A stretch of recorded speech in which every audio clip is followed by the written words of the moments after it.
Okay. Testing 1 2 1 2 1 2.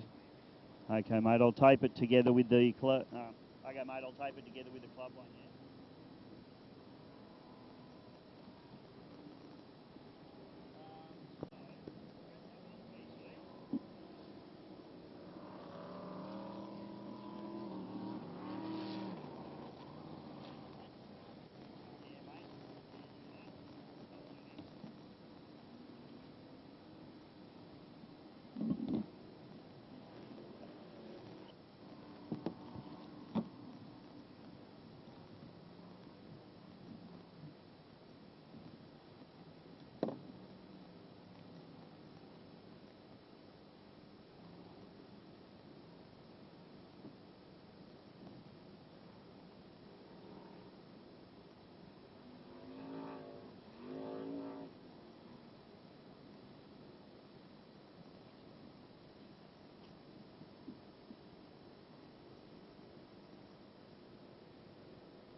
Well, hello everybody and welcome to the Melton Gold Cup for 2023 in some fairly ordinary conditions at the moment. I'm joined this morning by the great man, Mr. All the Talk Photography, Ralph Stanisic.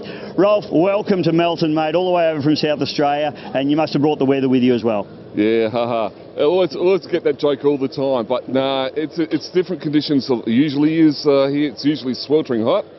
It tested to me about 3 years ago when I ended up in the back of an ambulance for not drinking water all day.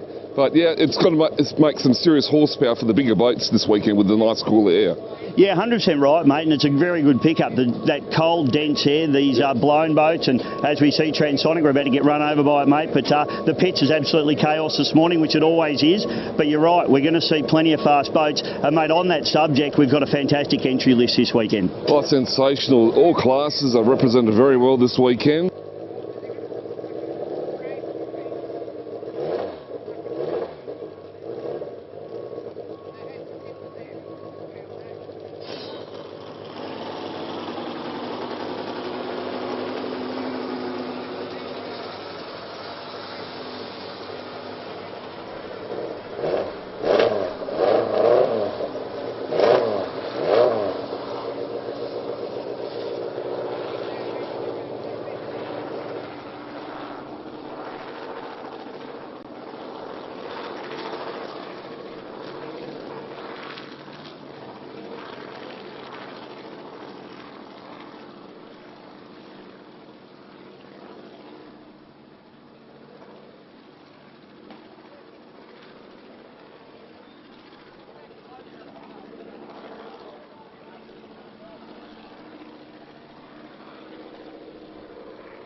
Well, hello everybody and welcome to the Melton Gold Cup for 2023 in some fairly ordinary conditions at the moment. I'm joined this morning by the great man, Mr. All the Talk Photography, Ralph Stanisic. Ralph, welcome to Melton, mate, all the way over from South Australia, and you must have brought the weather with you as well.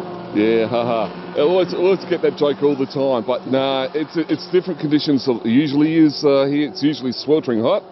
It tested to me about 3 years ago when I ended up in the back of an ambulance for not drinking water all day.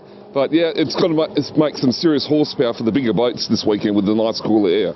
Yeah, 100% right, mate, and it's a very good pickup. That cold, dense air, these blown boats, and as we see Transonic, we're about to get run over by it, mate, but the pitch is absolutely chaos this morning, which it always is, but you're right, we're going to see plenty of fast boats, and mate, on that subject, we've got a fantastic entry list this weekend. Oh, sensational. All classes are represented very well this weekend, from the juniors right up to the big boys, so it's going to be a great weekend of fast and furious racing.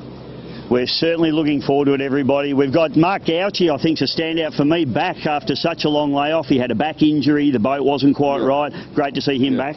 Going back to May last year for our spectacular in Adelaide, he came out with a new engine and only did a couple of laps in warm-up and then bang, it detonated. So this weekend he's back with a brand spanking new engine, and I tell you what, he was out in the water yesterday testing, and I tell you what, he's going to come back to his recent form when he's won 2 Marge Watsons.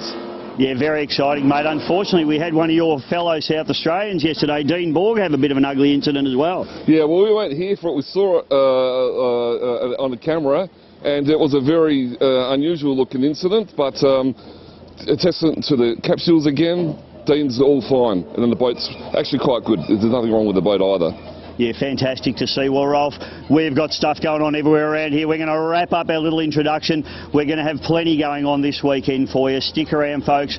Obviously, GP Hydro live streaming, all the talk photography, and everybody else that goes together to make it happen. We've got stuff falling off you. Don't worry about it, Rolf. It'll be okay. Mate, it's going to be a great weekend. We'll see you all out on the water, everybody.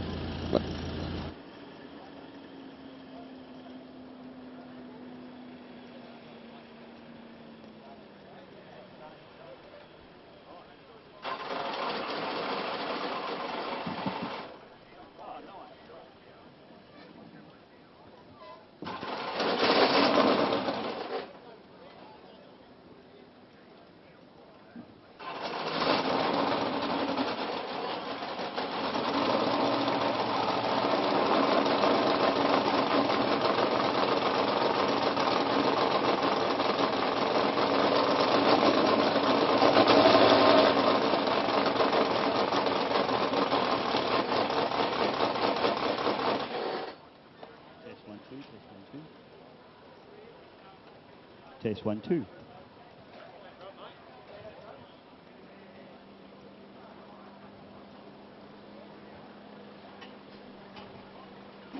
Well, good morning and welcome, ladies and gentlemen, to the Melton Gold Cup for 2023. My name's Dave Bishop. I'll be joined in commentary this weekend by the great man, Mr. Paul Cunningham, so thank him very much for that. We have got some sensational boats heading out onto the water this weekend.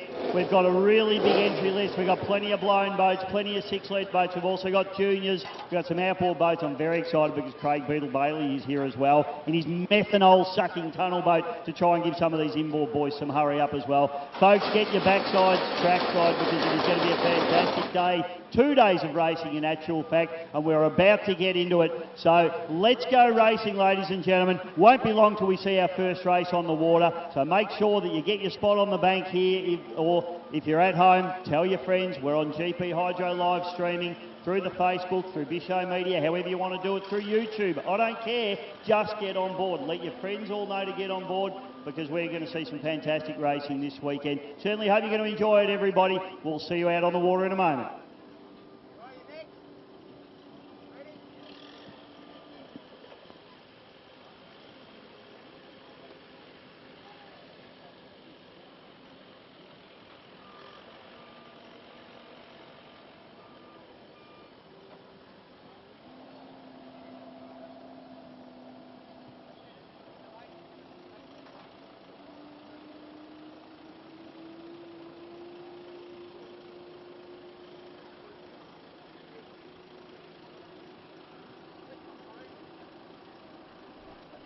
Well, Bradley Hollins, welcome and good morning. Good morning, guys. Thank you. Now, the HPR team, it's growing day by day. You've got Oscar Stevenson on board with another boat as well, and you've been having some great races. The category's going great. Tell us a little bit about that. Yes, it's definitely growing. We're going to venture to a 3-boat team very shortly, probably in the next season. Yeah, Oscar's taking control of this beautiful built Timber Howard boat, and he's driving it superb. He's getting the hang of it, and he's going to be a little weapon once he gets the confidence up and all that jazz. And yeah, no, we're going strong. and yeah, we've got to beat these white boats somehow, so whatever it takes. Well, that was my next question. I mean, the white boats are obviously state-of-the-art boats, and they're probably the class of the field. We know that. What do you need to do to beat these guys? Can't beat them, you got to join them. So yeah, hence the new boat from the States. It's another full carbon fibre boat. It was built in 2009 by Bert Henderson. Bigger, wider, lighter, so we'll give it a good crack with that boat. Yeah. Well, that's breaking news to me, mate. I didn't know there was a new boat coming. So I hope you've got a big shed at home. Yeah, we're running out of room. It landed in the country mid-January, and I picked it up from the docks on early this week. So yeah, we've got a lot of work to do, fitting it out. We're picking up a B&R gearbox from Brett Nidry this weekend, so we're excited to pick that up and start playing with that. It's all based around that. So yeah. Mate, that's exciting news. The category going great guns. We've got Andrew Donoghue over from South Australia as well. We've also got the legends, the stalwarts like Dewey Nichols out there. It's really becoming a fantastic class. Yes, correct. Yeah, and with the capsule boats just growing, we want to build this class to be one of the best classes in Australia. And yeah, that's the plan. Good on you, Brad. I'll leave you alone now. Have a great weekend, mate. Thank you so much. Cheers. Thanks, bud.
Good morning again, ladies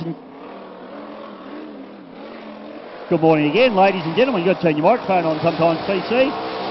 Reckless at the moment with Tate Ramsey is on board and out there just doing a couple of warm-ups. PC, how's your microphone working there, son?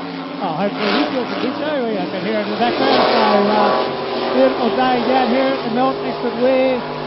Slightly overcast at the moment, with a slight breeze coming through. It's going to be about a top of 21 today, Bisho. A bit windy yesterday, but all the teams got through a fantastic practice session on a Friday night.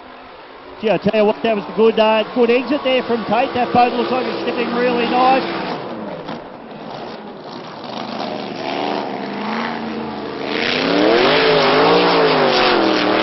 blower off it last night. I was very consistent with it, and looking pretty good up the back straight there. Fantastic competitor, and yeah, home track. The boys are from Geelong, so come down here. He's got the MV number down, so he's a member of Melton Runabout Speedboat Club, Bisho. Nice PC. It has a bit of a leap and a hop down here at turn number 1, but these boats, Chadell balance, are they? They've got such aggressive power, and it's a relatively short boat, this Reckless boat as well, mate. So it's going to be good to see both Tate that's out there now, and of course Blake in the Destiny boat running here this weekend. Should be fantastic, mate. And big welcome to everybody at home watching GP Hydro live streaming. Big thank you to the GP Hydro team, and great to see everybody up and about this morning, PC. Yeah, Fisho, it's fantastic, and a big event, the Melton Gold Cup, and having a look at yesterday's competitors out on the water, what a Friday entree it was indeed, and we're going to be straight into it very shortly, mate. We've got straight up event number 1 today will be the 95 mile an hour, followed by heat number 1 of the Keith Harrison Invitational, then the Formula Futures, and then heat 2 of the Keith Harrison. So we're going to be seeing the big boys out straight away this morning, very early in the day, so it's going to be fantastic. And then into race number 5, the 95s, so, or 85s, so we've got plenty of action up early this morning, so yeah, stay tuned, get yourself nice and comfortable at home if you're there, and get your coffee, and make sure you're sitting around. If you're out and about, take your iPad with you, because you don't want to miss a bit of it.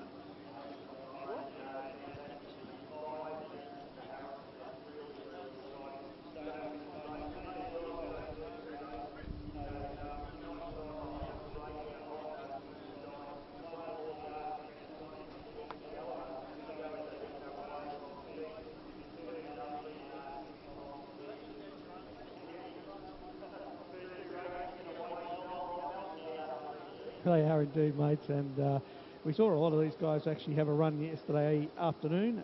Everybody got through practice really, really well, so yeah, looking forward to it. Fancy heat number 1. What an awesome lineup for the second race today. But the 95s, really good field of 7. That's going to be pretty tight, Bisho. Yeah, it is. And 95, of course, all these boats so evenly matched, and nobody can really get a good break either, can they, PC? Because they're limited to 95. All those boats probably capable of over 100 miles an hour. So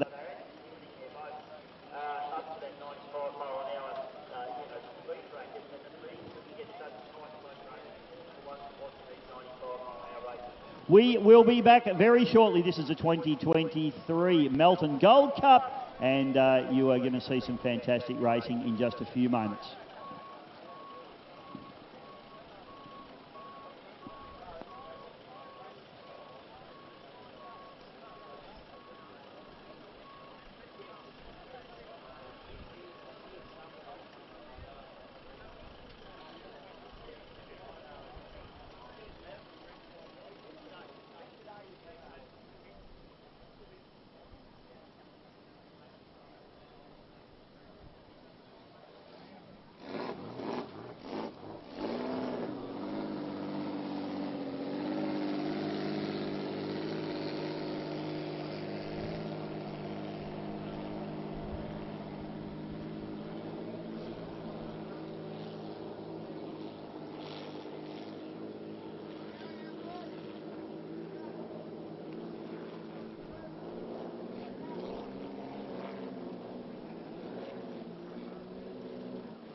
ladies and gentlemen. Welcome again back to the Melton Gold Cup for 2023. White flag is up, Bisho, for event number 1 on the card, 95 miles an hour class. So it looks like we've got a field of 5 boats out there. We've got here 7 on the list, but Excalibur, who just went out with Chris and Tim Dinan, wasn't sounding overly crisp, so a non-starter in this particular race today.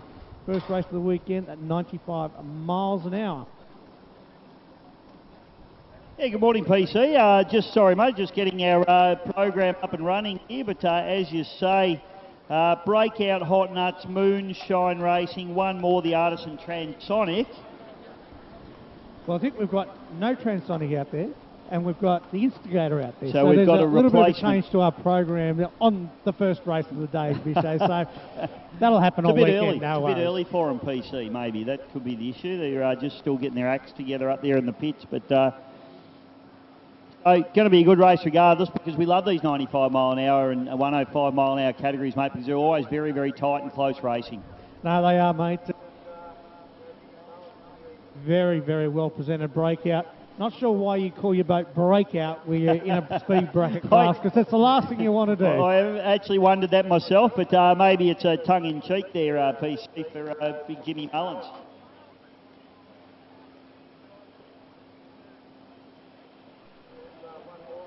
Facebook last night, heading down, using Facebook for there, and the Artist is an absolutely sensational looking boat. Very, very well presented indeed.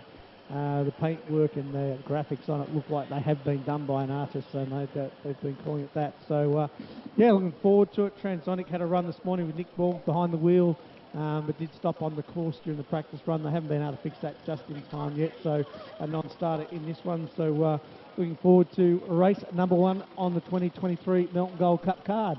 Yeah, first race of the PC, and we send them all up to the top end of the course. Start boat at the ready, and great to see Mr. Phil Kelly, of course, in the Dun Racing. He's back here for about I think it's his 112th year in doing this event. So good on you, Mr. Kelly. He's an absolute legend, former ski racer and powerboat racer, and now in the start boat role, and has been for many, many years. He's one of the absolute best in the business. So, just for the viewers at home this weekend, Bisho, all races are three laps, Yep. unless otherwise specified. I'm not sure if we've got any specific championships running. They didn't specify that at briefing. They will be taking them well up into the river. There's a nice big wide turnaround spot. As you can see, the conditions are absolutely perfect here on the weir, so they do take a fair while up there. It is a long run. You can almost have a sandwich on the way back, mate, before you start in. So, yeah, they get a good run up there. They moved the turn boys a little bit closer than yesterday. Anybody that was at home, that's primarily just to give them a bit more room at the start point to spread out. We've got some big fields, like five heats of the Harrison Cup. Yeah, it's amazing, mate. And you yourself, you're running in the 1.6 litre hydroplane category in the Melton Toyota 86 boat. You're going to have a really big field out there as well, mate. It's going to get pretty tight in those little hydroplanes. Yeah, 6 of us, and unfortunately Wendy couldn't make it with the fire at Epilock, and the Norwich boys are trying really hard to get on, so there could have been a few more of us, 8. Yeah. But 6 will put on a good show hopefully later in the day, Bisho, as we see them now coming up for heat number 1 of the 95 miles an hour. So Breakout, Jimmy Mullins, Hot Nuts, Moonshine Racing, one more, the Artist. No Transonic in this one. Excalibur not running either. And I think we have one other in there, not on our list, the Instigator. Thank you, PC. White flag flying high, here we go. Hopefully get your ears ready, Des, because I'm about to go. White flag, he brings them a long way down, and we are racing in the 95 mile an hour category, and it's an absolutely brilliant start. Jimmy Mullins on the outside, but it's Instigator on the far outside as they come down into turn number 1 for the first time, and it is very close and hard down through turn number 1, but Jimmy Mullins uses that pole position to fire away down the back straight. Number 1, and it looks as though Bartzak is on the outside of him, doing a good job up into P2. Yeah, the breakout up there. It looks like the one more on the outside. Oh, the he's breakout's gone had a round. half a spin up. So there's tight turners is showing its way now. I think it's one more out in front. followed by the Moonshine, now moving into second, but closely followed now by the Instigator on the outside, moves into second place as they head down here into the Namwar corner. As the pressure is coming up inside the breakdown for the half minute to go. But up with that breakdown, one more takes over. Nathan Bartak really with it all his own way now as he fires up the back chute. Mickey Godsell on the outside there, and Jimmy Mullins as they come up in, battling for P number 2 at the moment as they go up through turn number 2. But Nathan Bartak is doing an absolutely superb job as he fires down, and I think this is checkered flag lap, PC. Can't see the flag, so I think one more to go, Bisho. They fire down there now, one more into the corner. The breakout's holding in close. Oh, nearly hits the Moonshine. And they're very, very tight turns indeed. Up the back straight. The outside breakout. It's flag as they'll head down for the final time the front chute. Final lap now, and Nathan Bartak just needs to negotiate turn number 2 smoothly as he tips it into the port turn at the top end of this beautiful Melton course. Nathan Bartak being hunted down now by Mickey Godsell in the Moonshine, but it's going to be Bartak all the way in the one more back to Mickey Godsell, then the Instigator breakout with Jimmy Mullins, and one more. Sorry, I've got my red boat there, PC. Bartak rounding out the field.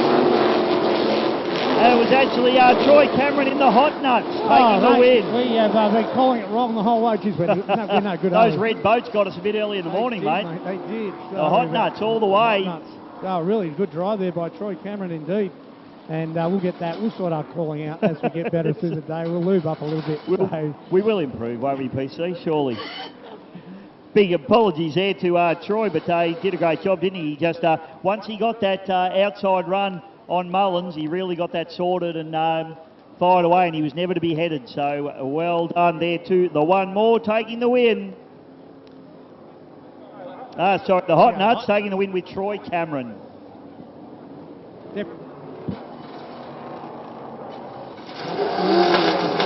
So pole 1 with the narrower corners may not be the place to be this year. Maybe a little bit out.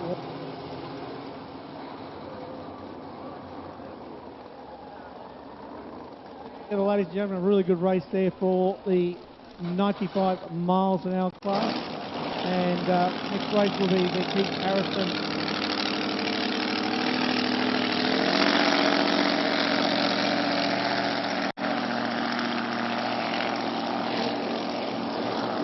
Went out yesterday a couple of times and had a lovely little pirouette and captured unbelievably well on GP Hydro.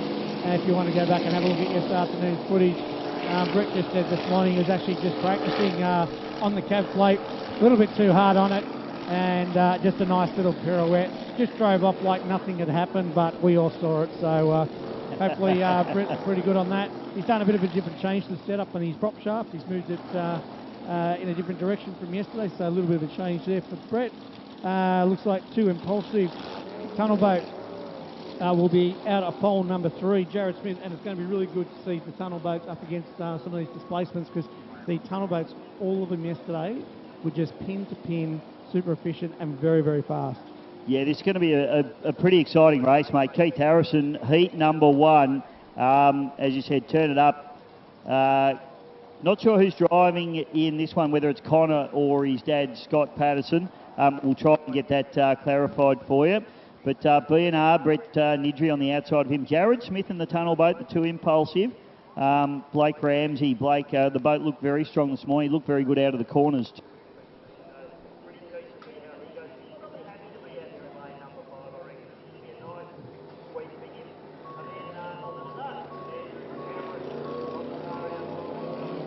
This is going to be an absolute barn burner, mate, as we see Brett Nidri already out on the course and getting ready to go.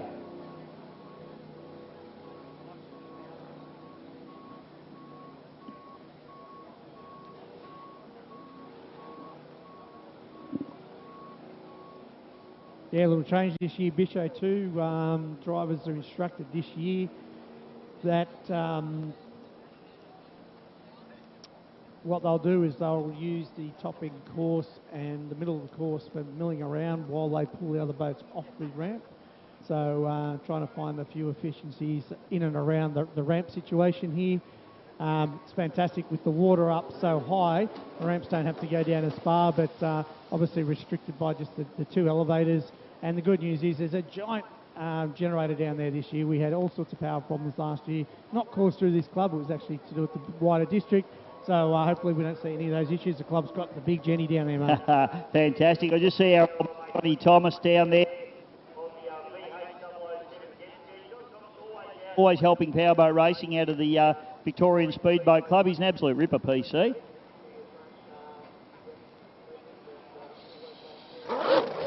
We thank all the volunteers. We thanked them yesterday afternoon to put this on. These volunteers in behind the scenes, on the sponsors, on the water, absolutely everywhere that you see. So we thank all the volunteers for helping put the show on for the crowd and letting the competitors do what they do out there. It's always great. And if anybody loves powerboat racing and you're sitting at home, just bring up your local club, get involved, because every club needs the volunteers.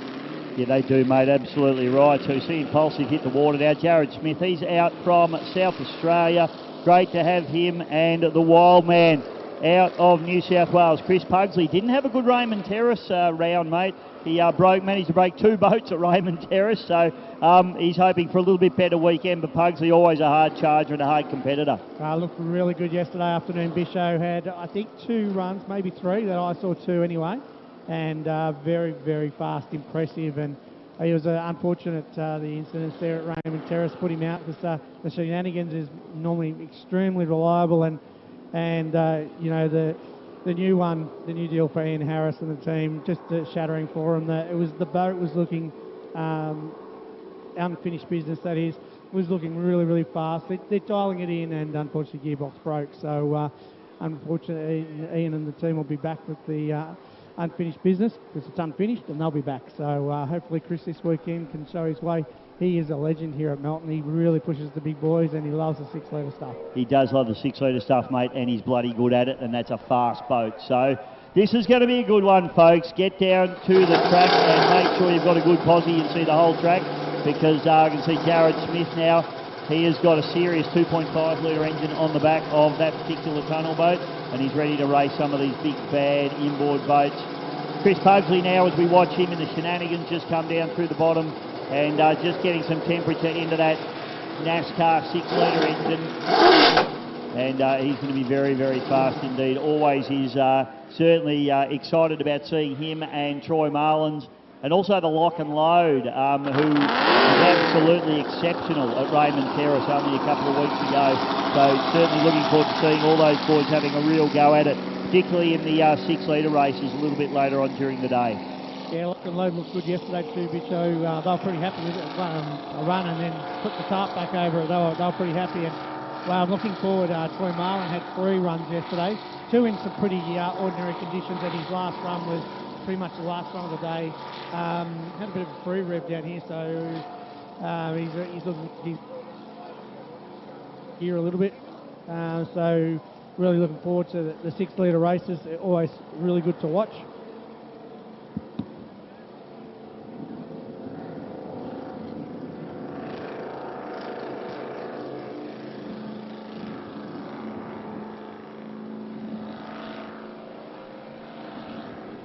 Yeah, so Troy was impressive yesterday as well, and we saw at Raymond Terrace the challenges in the 6-litre guys. That'll just resume this weekend. All of them are high quality.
Big thank you, PC, always to the Melton Shire Council, who have been massive supporters of this particular event since its inception. They actually donated the Gold Cup and have done a fantastic job with support. So hopefully we'll see all our councillors, and maybe we might even see the mayor roll in later on over the weekend.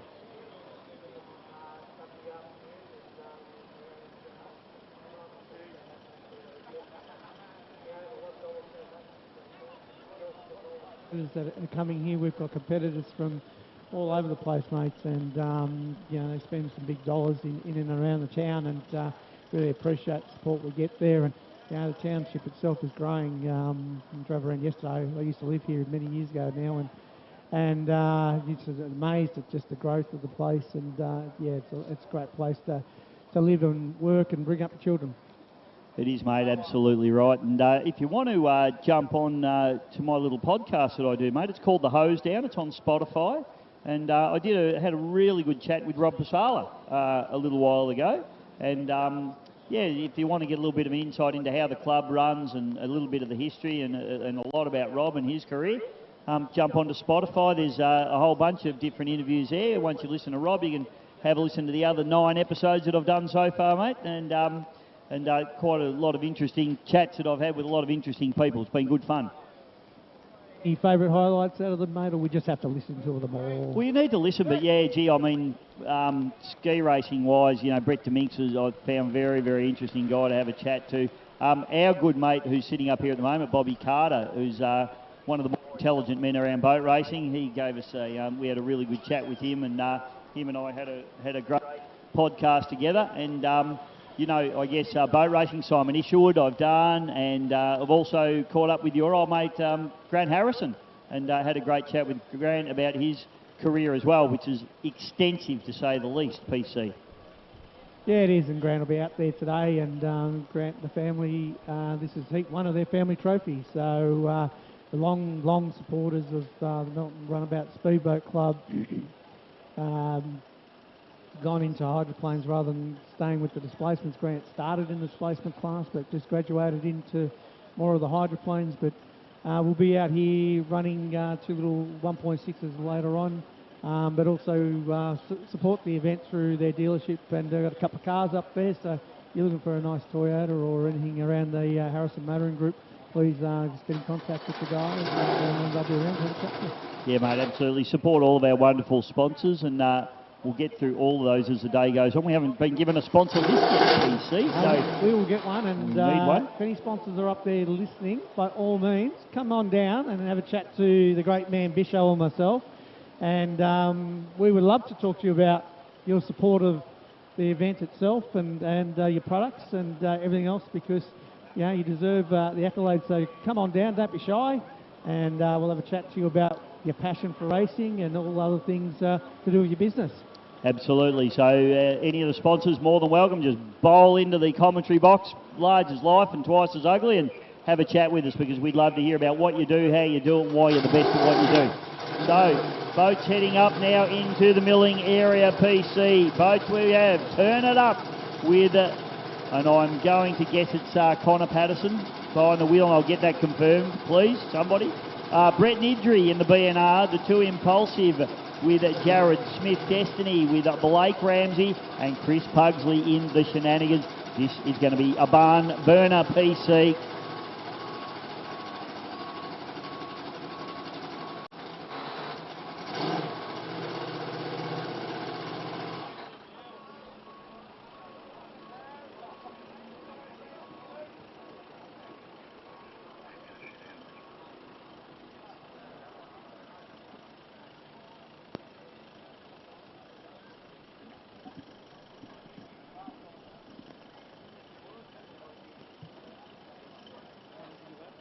All right, just confirmed, ladies and gentlemen, that Connor is in the turn it up this morning, getting the early duties.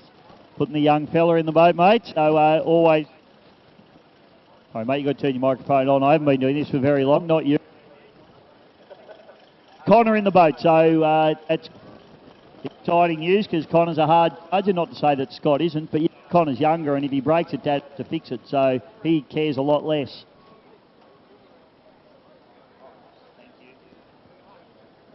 All right, first of the little showers are drizzling through at the moment. Been told that be a little bit on and off throughout the day, so it's only very light. This won't affect this particular race indeed. Ideal water conditions, there's no breeze, but just a slight little drizzle coming across now.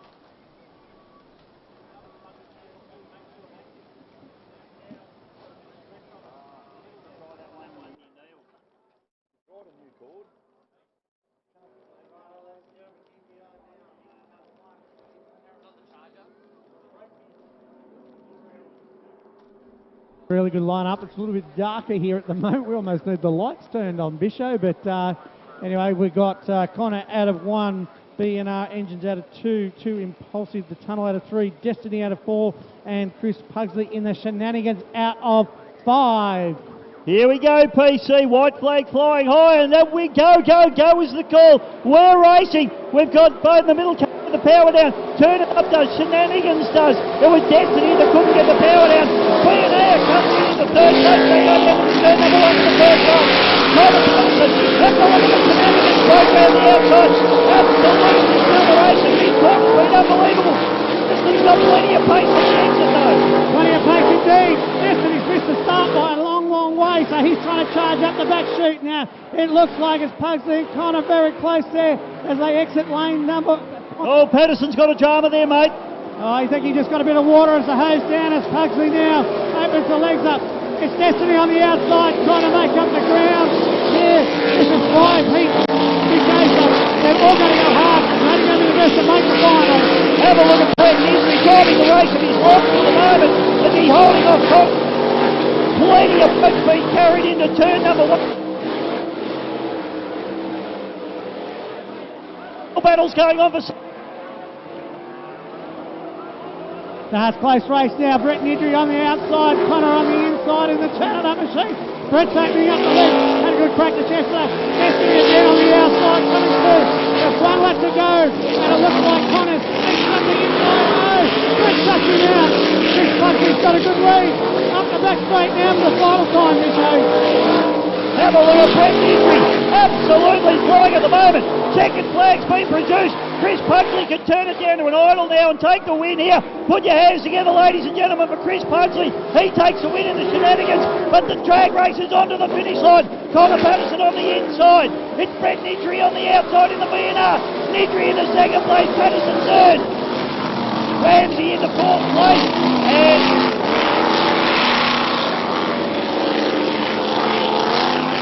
in the outboard.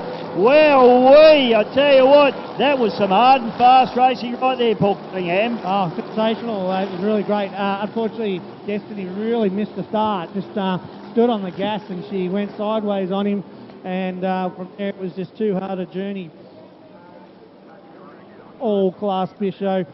But Brett Nidry, wow, he's only been really in displacement for a year and he's showing every time he goes out, he's getting fast. Battle with Connor Patterson in the turn it up. Fantastic. What a first heat. Yeah, mate, that was, Chris Pugsley. So he's looking mounting. He always does things, He's always, whenever he turns up the race, you know that he's going to charge hard and fast. So put your hands together, ladies and gentlemen. Chris Pugsley really showed his class. Unfortunately there for Blake Rand, he just couldn't get the power down off the start line. That put him behind the 8 ball in the big blown boat from at the get-go. But I think probably the driver of the race, Brett Nidry, because that boat's still in its developmental stages. He's still getting used to driving that boat, and I think he's absolutely just turned the wick up in that one. Really gave Connor Patterson an absolute hard time, and that's what you got to do in these races. So Brett Nidry, well done to you, son. Jared Smith, he'll be looking for a little bit more pace out of the Impulsive out of South Australia. So we're going to take a short break. We've got plenty, a little bit of rain coming through here. Try and get ourselves all.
Well, down in the pitch, absolute chaos, and I've caught up with Lockie Bride. Lockie, good morning, mate. What's the program, please, for this weekend? Oh, coming out here, we're going to go do a couple of good races, try and get a podium or whatnot.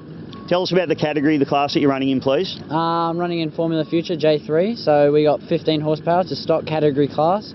We all do about 40 to 45 mile an hour. It's quite close racing and tight racing. There'll be about 4 in the field. It'll be quite exciting today. Yeah, mate, this must be your last season in the category, is it, or have you got another one? Yes, it is my last season in the category. I'm now stepping up into F4, which is a new safe class, all about safety and cells. Absolutely, mate. That's fantastic to see, because we have had a couple of little incidents with the junior boats as well over the last season or so. Yeah, recently there has been a couple of junior accidents, which is not that exciting, but hopefully in the future things will change. Fantastic, mate. And what's our program for next season? Next season, probably just going to run the F4 at the AFPGP events where it's all tunnel boat racing, but yeah, probably that'll be it. And you have run the boat already. What do you think of it? Oh, it's exciting. It's a different kettle of fish than this thing. It's so much fun.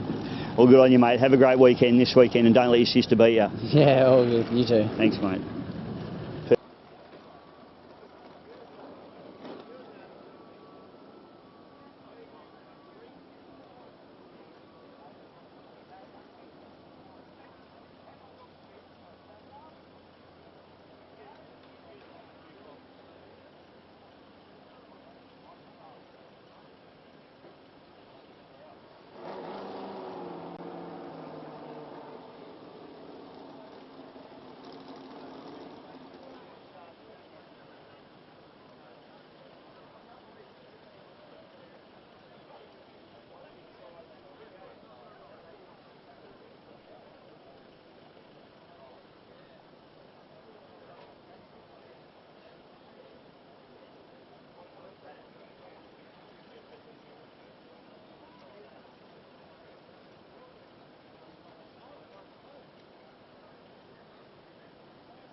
Race number 3, ladies and gentlemen, is the Future. The Formula Futures are just about to come out now for event number 3. We've got a great little field of Formula Futures of 6 that are going to be joining us out there today. And we've got a couple of double ups in the drivers, so we might just have to call the surname Bisho so we don't offend anybody. But we've got the Fat Chance, the Prime, the Epic Junior, the Intruder, the BNR Engines Junior, and a Little Nuts. Yeah, this will be a good one, mate. We've got Lockie Bride, Lockie and Riley sharing the Fat Chance, so it's brother and sister team there, mate. Josh and Lily Taranto also sharing the Prime, another brother and sister combination. Epic Junior, Tyler and Ella Gilligan, again, brother and sister combination. The Intruder over from South Australia with Deegan Felt. Ella Nidri in the BNR, and Little Nuts with Andrew Cameron. You think Mum and Dad would splash out at Christmas and get one boat each from, wouldn't you? Just to so make the commentators a bit easier, mate. Exactly right, mate. That's right. So I think possibly we've got all the boys running, but I could be wrong. So maybe if someone from the juniors can just come and let us know who's driving what on which occasion, that would be very, very handy.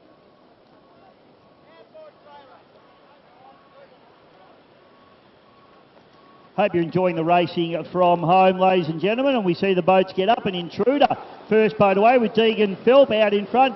Then it's the Epic Fat Chance, so it's Ella. BNR, which will be Ella Nidri. And then we've also got a Little Nuts, Andrew Cameron, who's last out of the blocks. And it looks like Ella Nidri might have picked the wrong turn boy to go around there, which is fine. And there's, I think that's Josh Taranto in Prime, getting up and away. So, Lockie, Josh and Ella, thank you very much. Okay, so up through the top turn we've got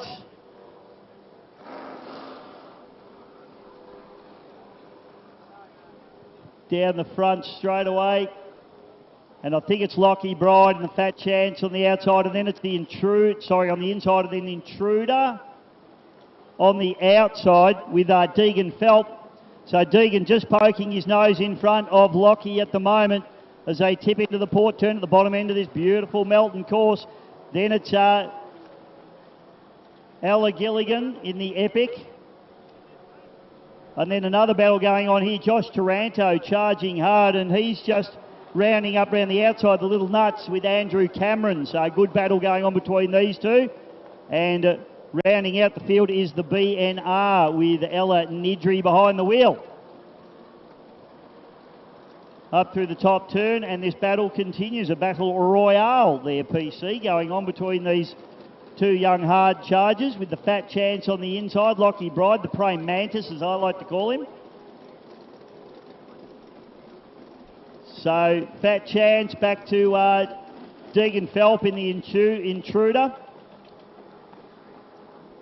So, Bride, the prey mantis, just poking his nose into the lead there. And is he going to try and take that pole? Deegan has to turn in pretty hard there in the Intruder. Does a good job.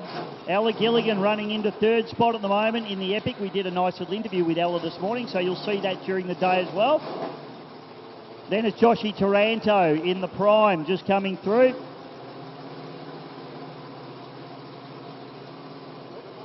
Cameron doing a good job. And rounding out the field at the moment is Ella Nidri. Up through the top turn we go, and it's going to be checkered flag coming out. Drag race to the line, but he's going to get there. It's the prey mantis, Lockie Bride in the Fat Chance. I love calling that one, PC. The Fat Chance comes across, gets over the top there of Deegan Phelp in the Intruder. So second place there for Deegan, all the way over from South Australia. Third place and first girl home is Ella Gilligan there in the Epic machine. Then it's Joshy Taranto just behind in the Prime.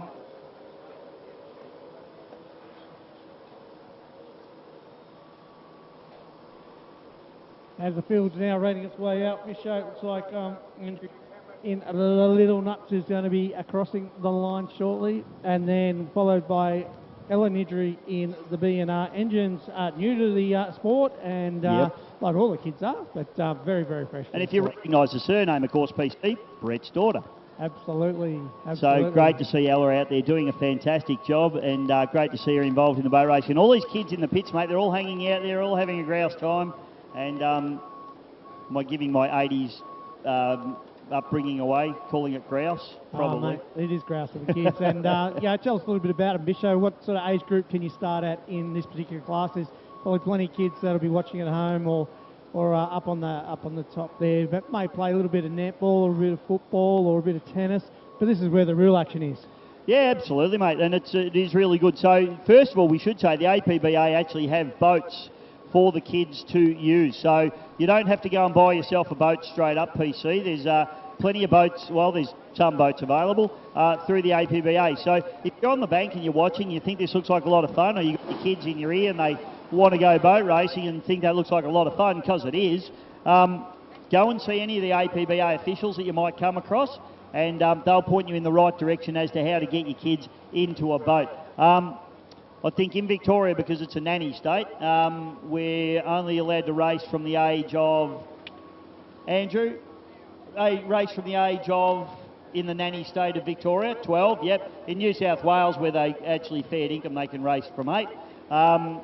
But 12 in Victoria, and then I think they go through to 16. So, and there is a couple of categories within that as well, but obviously in New South Wales they run the 8 horsepowers, and then we run the 15 horsepowers in this particular category. Yeah, so it's really good. Thank God Andrew Murphy sitting behind me. Ah, legend himself, isn't he? Just try to hand the microphone to him, and he said no, thank you. Gave you nothing, didn't he? Gave me nothing. Yeah, well, you know, he's an AFGP commentator, mate. He's a little bit above us.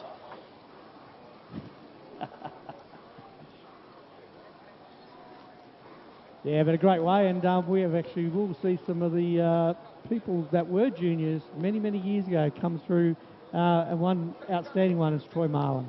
Yeah, exactly right. Troy Marlin came through the junior ranks, and I bet you wish they had the junior ranks when you were a young fella, PC. Yeah, no, they didn't have them. Con would have been a boat for sure.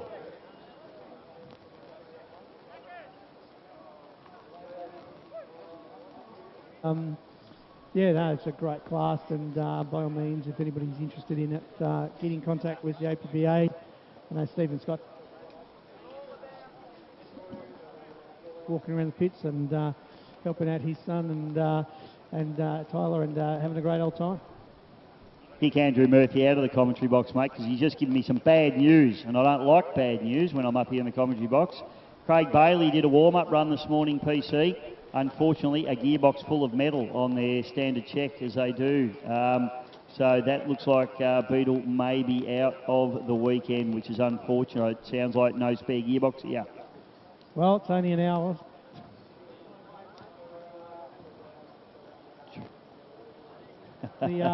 Check that on the plane and see how we go. We're only a short trip from Tullamarine Airport here. It's very close by, so it's a shame because the boat looked really good yesterday. His first run on the water with it, and it looked pretty impressive. Yeah, it did, mate, absolutely right, and real shame because I was really, really looking forward to seeing Beetle Bailey take it up to the inboards, because we love that inboard-outboard banter, don't we? And we love the fans getting behind it on the bank, and who'd have thought that it'd be the outboard that's going to be unreliable on this occasion? Yeah, and Craig is the absolute legend of taking it up to any of the bad boats in Australia. He's done it for the last 25 years, mate. He loves it.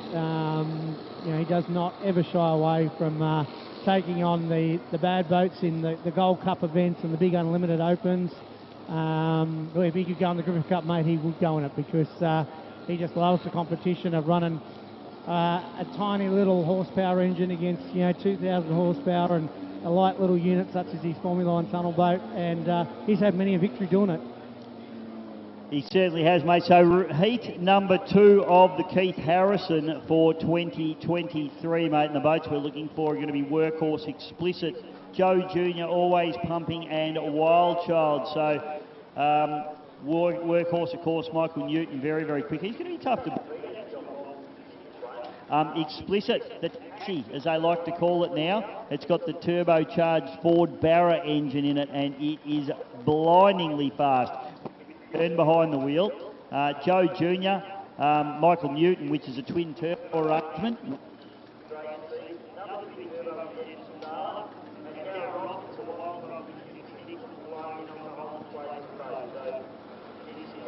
Absolutely spectacular race, this one. See the boats already out on the water. We've got Walmsley there, just getting some temperature into the Joe Jr. He had a very, very successful Raymond Terrace race, winning the Walmsley race in actual fact, and just on an absolute roll. Explicit now is the red machine. You can see out there, that's the Ford Barra, twin turbos, making just phenomenal amounts of horsepower. I don't know how much horsepower it's making this particular thing PC, but it's certainly up in around that 1,000 horsepower mark. Mickey Newton now, the workhorse, heading out onto the water as well, so we've nearly got a full complement of boats on the water, and it won't be a few moments and we will be on the water with racing. Yeah, it'll be a quick turnaround now, Bisho, for this one, because they're straight on after the juniors, so there's no waiting for others to be coming in and off the ramp itself.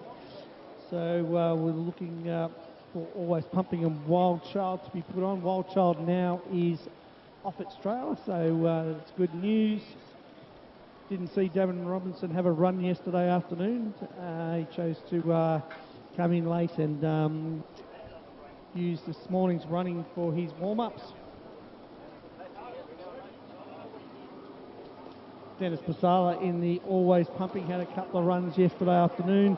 Looked to be having a little bit of trouble getting the horsepower down, but once it was down, extremely quick down the back straight and front straight, making good top end speed. So hopefully Dennis saw him do a little bit of work to the boat itself yesterday just to try to calm it down slightly out of the corners, just giving us up the big twin turbos and a heap of horsepower.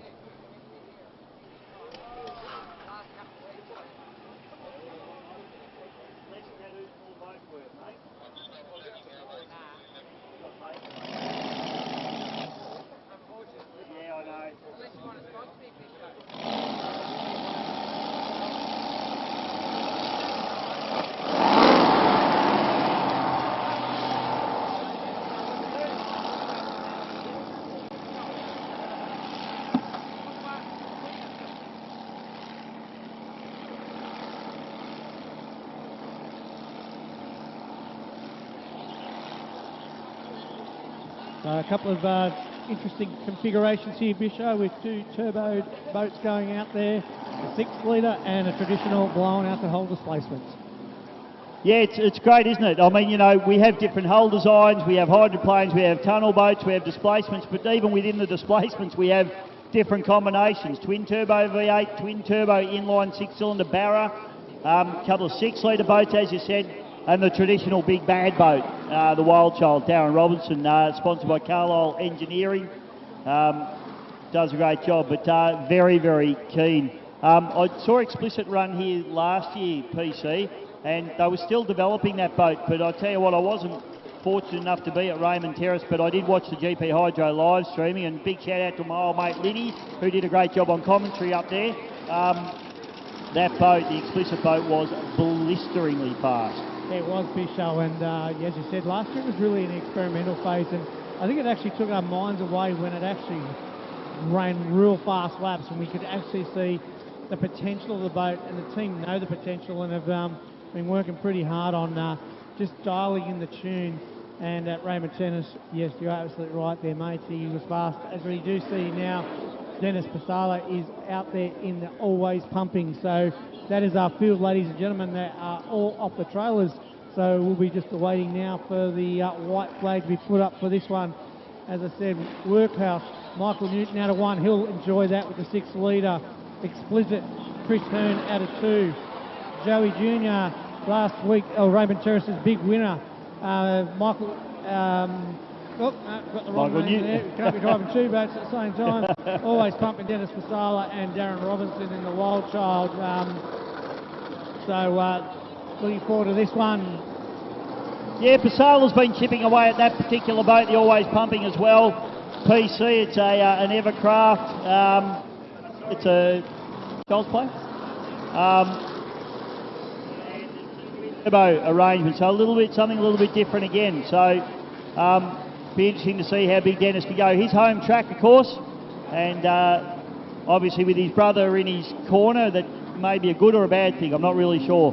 Well, 2 family feuds go on in the Pasala family. Well, his brother won the big one last year, the 2022 Melton Gold Cup. So no doubt this year Dennis will be trying to keep the trophy in the Pasala family name. They're fantastic for this club here at the Melbourne Runabout Speedboat Club. Put a lot of time and effort into the club. So yeah, he'll be looking to just put a different name on it, but the same surname, mate. It would be amazing if Dennis could take the 2023 event down, but I tell you what, he's got a lot of to do. Anything can happen, PC. There is a lot of racing in this quality field, so you know, not normally by 11 o'clock have you seen the quality of heats we've seen already. Beautifully, mate. It's going to be a massive weekend of racing. Hope you're enjoying the racing at home, everybody. Thanks for all your comments. Keep them coming through. Hope we're not upsetting Des too much. And we send the boats up into the...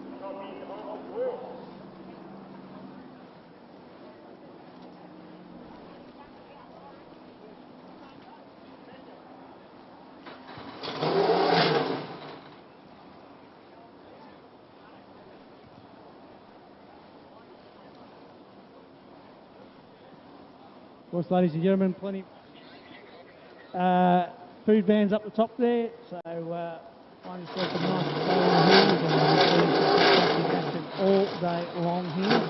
Clean up, it's been a little bit of a warm up to Harrison. 5 heats, mate, there is, yeah, 5, so it's going to be absolutely unbelievable, and you're going to have earned it. If you get into the final, PC, you are going to have earned that one, absolutely no question. So, of course, it's done on time, Spisha. So,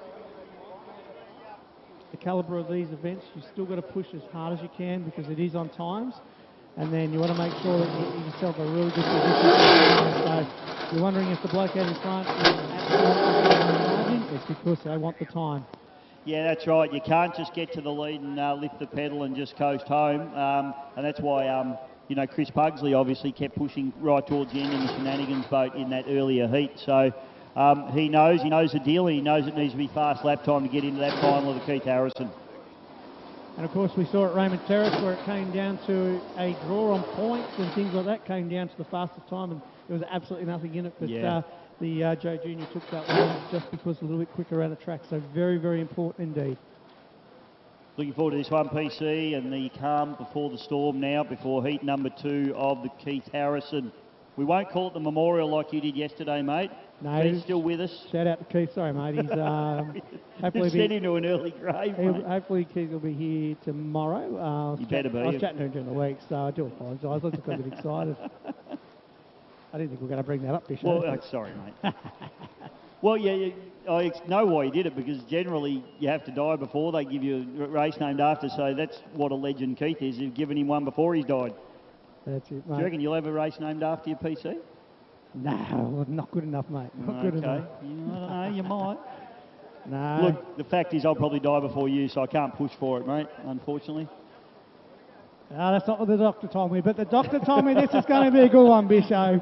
Let's get on our feet, ladies and gentlemen. Stand up for this one. This is going to be an absolute barn burner.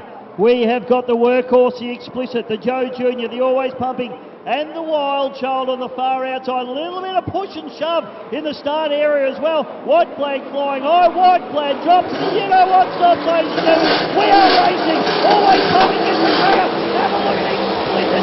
Joe Jr. This is absolutely going to be on PC. Down into turn number 1 for the first time. The turbo boats coming their way. Oh! Massive amount of air as he flies away. Can't get the power down and lost one boat. And we fire up no Wild Child out there, PC. Now Wild Child's broken down to the first turn, but it is at the moment. It is the Joey Jr. followed by Explicit, who's getting plenty of air underneath. As I said, Carson is important. It's Always Pumping now. It's been taken over by the workhorse. as they come down out of the corner now. Joey Jr. is out in front. You're wondering, ladies and gentlemen, what the flashing is. It's just a caution out there at the moment on the right sister. That's the back way now. It's all Joey Jr. Andrew Walmsley now as he comes up through the top turn. The Joe Junior boat absolutely smoking as it comes down the front straight away. Turbo, very, very quiet, very powerful. Well, Walmsley has another big jump as he tips it in. Doesn't quite get the boat settled, but he gets it around. Can he get the power back down? Struggling to get the power down here. Oh, and red flag. And a huge crash up the top end of the course. Oh, that's a big one, PC. This will be a red flag. Joe Junior's gone in.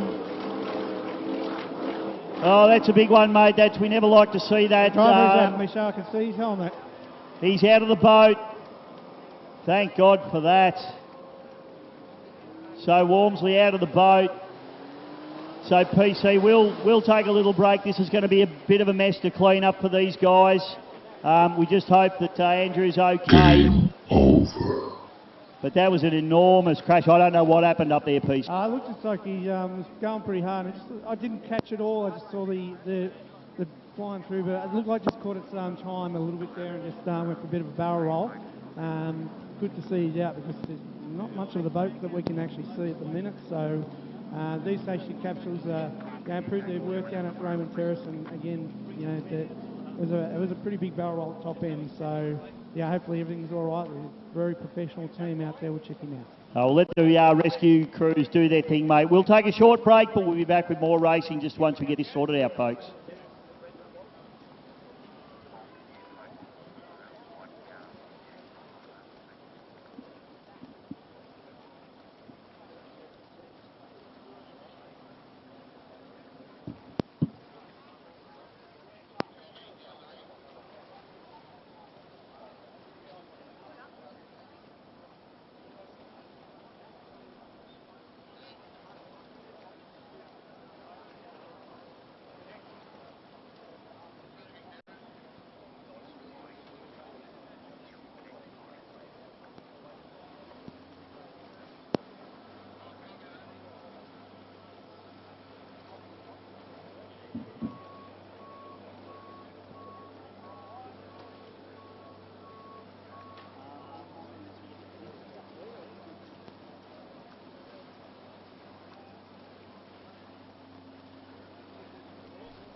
Ladies and gentlemen, will be a delay here, but the good news is that it's been radioed through from the paramedic team that Andrew is up and about, is conscious and is okay. He'll no doubt have to go through all of the protocols of being taken in an ambulance, but that is just the protocols of powerboat racing. But good news is driver is conscious and is okay.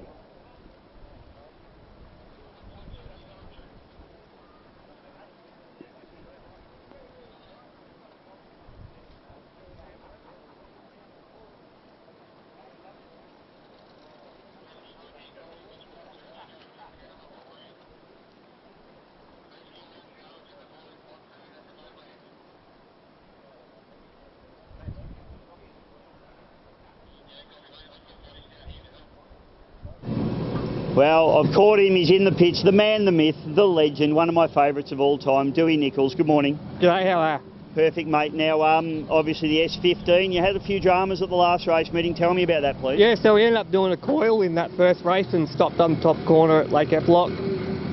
Yeah, a bit annoying, but anyway. Yeah, so that ended your day. Other than that, have you had the boat out afterwards? Yeah, we give it a bit of a start at Lake Eplock the other week and she's all good to go. So down from Lake Boga, yep. should say. I was going to say Bort, I don't know why. Both B's, I suppose, mate. Yep. It's a long way to come. You've got a lot of sponsors on board and a lot of people that help you. Give me a rundown on who helps you out with this boat. Yeah, so we've got Greedy Plumber from Duke Windscreens, Lukey Wentworth. He's got a bloke called Gassy, if you know it. Know it. We got BJ Dole from up in Berry, and Darren Robertson from Carlisle Engineering. Also got Wild Child. Oh, fantastic, mate. Everybody gets behind the Dooster. Oh, and Marky Matten from Matten Science. Ah, well done, mate. Well done on not forgetting all your sponsors. Mate, this weekend, 1.6, it's a tough category. You've got some very fast boats out there. What's the program? Yeah, so we got 2 Harrisons, 2 HBRs, Wally and myself. So it's going to be fun. What's going to win this? Pole position? We'll see how we go. I'll give it a good crack. Well, mate, the S15, you're the only, I think you're the only open boat out there now. Yeah, it's going to be fun. Do you think you may be the only real man out there? Nah. All right, mate, good luck this weekend. Go hard, Dewey. No, thank you very much. Well done, mate.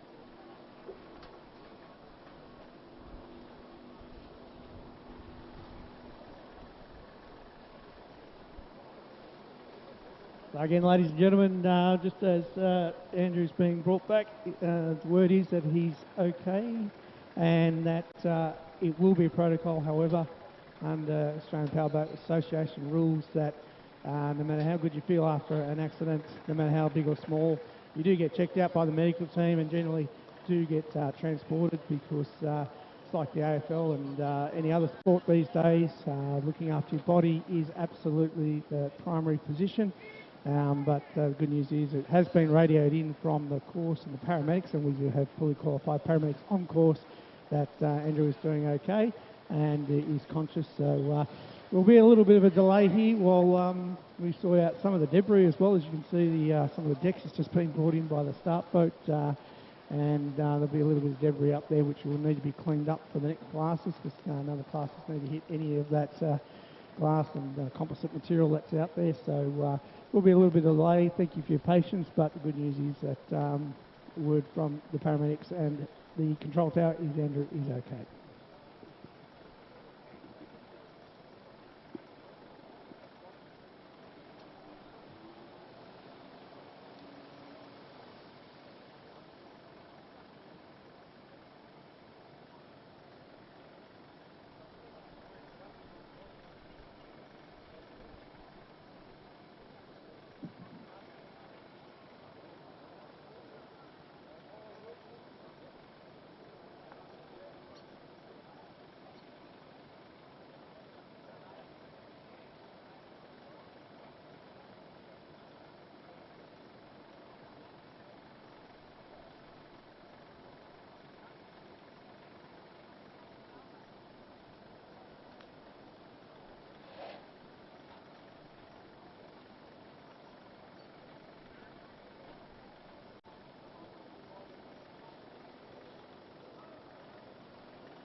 Andrew Donoghue, all the way over from South Australia in the Predator. Mate, it's still a relatively new boat, a new deal for you, long-time ski racer. Tell us about the differences between this and your water ski racing you've been doing for about 100 years. A fair bit less pressure out here, Dave. Don't have to go scrutineering boats all the time, so having a bit of fun. It's a good tight racing. Tell us about the boat. I mean, you're obviously strapped in a cockpit in this boat, very different scenario, and being a hydroplane. Yeah, it was a bit nerve-wracking at the start, but starting to get used to it now. Yeah, fully strapped in, run a air tank for air while I'm racing. Yeah, it's pretty tight in there, so there's not much room to move around. Mate, you've come into this category at the right time. I mean, it's getting stronger and stronger. I see the Holland boys are buying a new boat as well. Getting really tough out there as well. What do you need to do to win races? I need to learn to drive it first, Dave. Just having a bit of fun though, that's the main thing out there. The boys, it's good competition, everybody has a beer afterwards. You know, we're trying to keep everybody on the water, that's the main thing at the moment. So the more boats out there, the better. And I guess with this category, I mean, no motorsport's cheap, but it's probably one of the cheaper categories to get into. It can be, Dave, as long as you don't look after it and do the right thing by the boat as well as, you know, the motor, and do your maintenance like normal. Just for people watching, mate, that maybe don't understand the class, tell us a little bit about the engine and the boats and how it works. So it's a standard 1.6 litre engine. You're allowed to do anything with your carburation, timing, standard fuel, and exhaust can be modified. Apart from that, stock standard engine inside. And it's a Toyota engine? Toyota 1.6. Yeah, fantastic, mate. Well, good racing, mate. The beautiful little boat. Hope you have a great weekend and keep it safe, brother. Good on you, Dave. Thanks, mate. Thanks, Andy.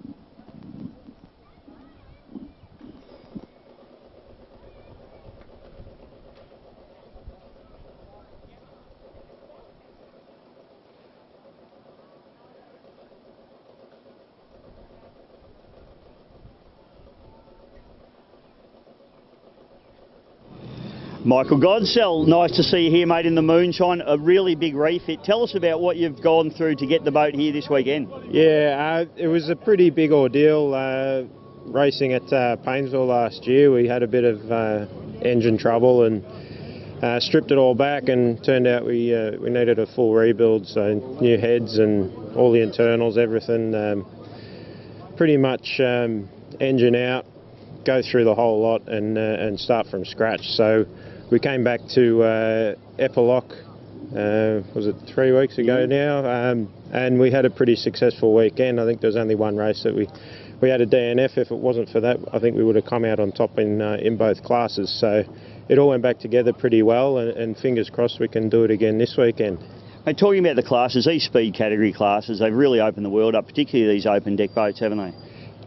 Mate, it's opened up the doors to a lot of different people, you know, a lot of different budgets for racing, and I can tell you now, I've been involved in a lot of different forms of motorsports, from go-karts to speedway and everything in between, and I'm having more fun doing this than a lot of other stuff. So it's such a great way to go racing, and the guys we race against, it's very competitive, but we're not there for sheep stations either. So we all get out of the water and we're all good mates afterwards as well. Yeah, you can see that out on the track, a lot of respect between all you boys as well, and obviously understanding that you are in open boats and, you know, you don't want to be crashing into each other. No, it's close quarters sometimes, you know. Naturally it's very close racing in the speed bracket classes, so it's good. It's a good learning curve. It puts you gunnel to gunnel with your mates, and it teaches you to race close with other boats. So I think it's a great way to learn the craft, and I mean it builds a really good respect amongst your peers. So, mate, the other thing I notice about your team, and I really love it, is it's a full family team. Just tell me about the family members that are involved and how that all works. Oh, mate, every bit of racing we've done, it's always been as a family, you know. My uncle got involved with the VS a long time ago, and he was a Commodore for a little while, and slowly but surely we started getting involved in the club and with the boat racing, and eventually it just gets into you, doesn't it? So we couldn't get away, and we just thought to ourselves, we have to have a go. So my uncle comes along, and now all the family will be here today and tomorrow, and lots of friends come along as well to give us a hand. It's really good fun. How many family feuds happen in the pits? Oh, there's always one. All right, mate, the boat looks fantastic. You're driving it really well. It's going beautiful. Have a great weekend, mate. Thanks, mate. Thank you.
Well, Blake Ramsey, driver of Destiny, blown boat driver. Mate, you've had a big year. Tell us about it so far, please.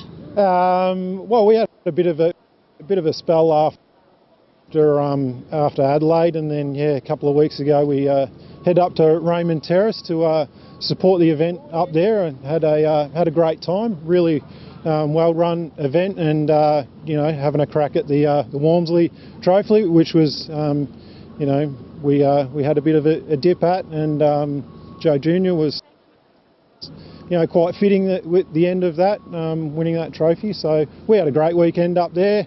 Learned a fair bit.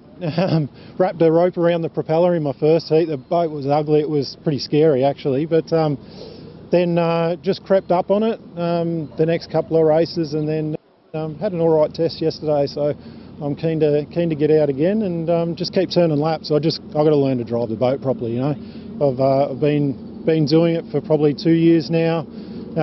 Interrupted racing so far with COVID and stuff and weather events. But really just trying to hone my driving skills. The boat's set up pretty well, or really well, and I've just got to lift my game to keep up with it. Mate, that boat started out as a 6-litre boat. You were campaigning it that way. Is it 5 litre actually? Had a 5 litre Ford in it at the time, but we quickly got rid of that, didn't we? I raced it twice, and I'm like, oh, we need to go faster than this. Come on. So hooked up with Brett Nidry, B&R Engines, and he basically pulled it apart, rebuilt it, and it's turning laps, which is, like I said, important for me to learn the craft of driving. When it was a 5 litre boat, as you say, I mean, that's a big difference going from maybe 500, 600, 700 horsepower to, whatever you've got now to be in the high, maybe 1,000, I don't know. But the difference that it made to the boat, I'm sure it was like driving 2 different boats. Oh, absolutely. You can be a bit. In particular, I'm a pretty conservative sort of bloke. I could be aggressive enough with that, and it was fine. But here, you just give it a tap, and the thing blows out of the water. And you certainly know you've got a hell of a lot more power behind you. But it's good fun. Just run through for the people at home and the people that will be watching here today. They see the boats come out of the corners, and it's the guys that get out of the corners that are the guys that are fast. Yeah. What is the trick and what's the secret to actually getting that right? Oh, well, can you ask someone who can get it right and then let me know? In theory, please, Blake. Well, look, to be honest, I actually don't really know. I'm going out there and I'm trying different stuff. Your boat has to be set up right to start with. So, there's things with the boat that we've tweaked and changed that, when I first put it on the water, would have been working against me trying to get it right out of the corners. But it's a bit of trial and error, and I'm told that, lots of propellers are different and all sorts of stuff. But I've just stuck with the one propeller.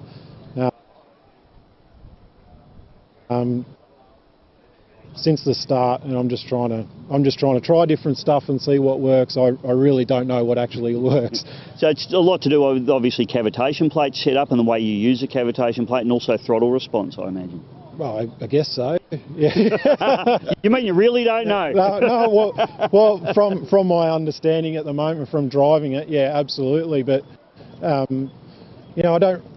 don't really have enough time. My mind's worried about what's going on in front of me to think, where's my left foot now, where's my right foot right now, and if you get one to stick, you go, how did that actually happen? What did I do right? Yeah, exactly. How can I do that again? Yeah. What about watching your gauges? Like you just said, you're that busy concentrating, there's boats all around you, spray everywhere, waves, you're getting bashed around. Do you actually get to look at your gauges? Because I'm sure Brett wants you to. If Brett's listening, yes, I'm watching them all the time. I'm scrolling through, yeah, absolutely. It never happens. Hey, mate, good luck this weekend. All right, thanks a lot, guys. Thanks for your support. Good on you, mate. Cheers. Thanks, Blake.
Tate Ramsey, driver of the Reckless. Mate, welcome to Melton. Thanks, Bisho. Good to see you again. And the rain's held off, so we might be in for a good day. Well, we're certainly hoping so, mate. Looks a bit black over there. Also looks a bit windy. And just, I guess, on that, what do we do setup-wise if it is a little bit bumpy? Oh, I'll probably just drive a little bit smarter, to be honest. But, yeah, just this track, if it's blowing down, like straight down the track, it can be a bit hairy. But if it's going across the course from the west, it's not too bad.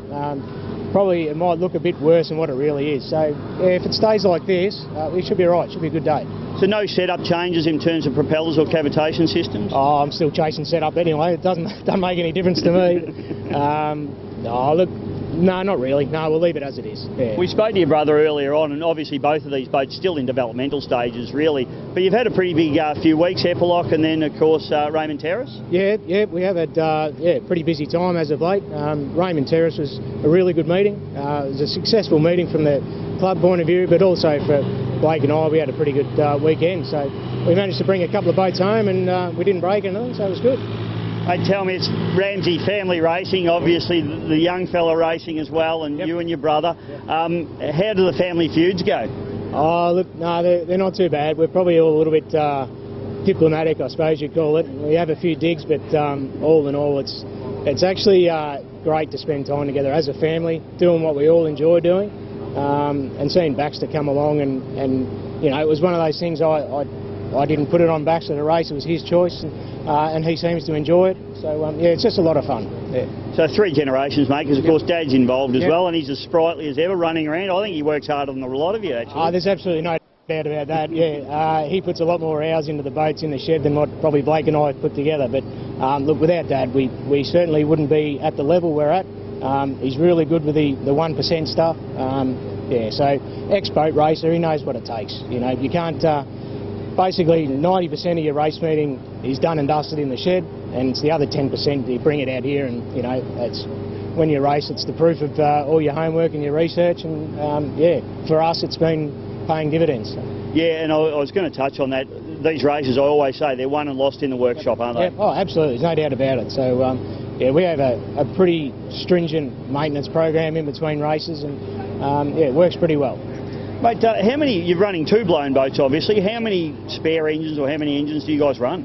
Well, we've got 2 spare engines in the build currently. I did have a spare blower, which is now on the boat because I managed to mince one yesterday. So yeah, so a couple of spare engines in the workshop coming along. So. A lot of hard work, mate. I hope you have a great weekend. Thanks, Bisho. Appreciate it. Looking forward to it. Thanks, mate. Thank you.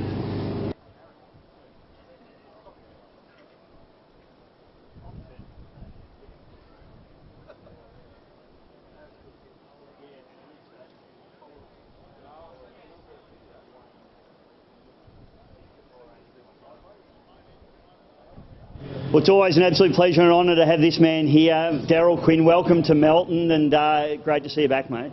Yeah, look, you know, we enjoy coming here. It's been 10 years actually this weekend. 10 years since we first came here. We had a great weekend, 2013, 2014, and then back again last year with a not so great weekend, but hopefully we'll try and turn things around again this weekend. Yeah. Well, you've been a busy boy, haven't you? Raymond Terrace was a big weekend for you. Run me through that one. Not the ideal weekend. Yeah, look, we've been chasing some electrical gremlins. You know, I think it actually boils back to the fire nearly 2 years ago.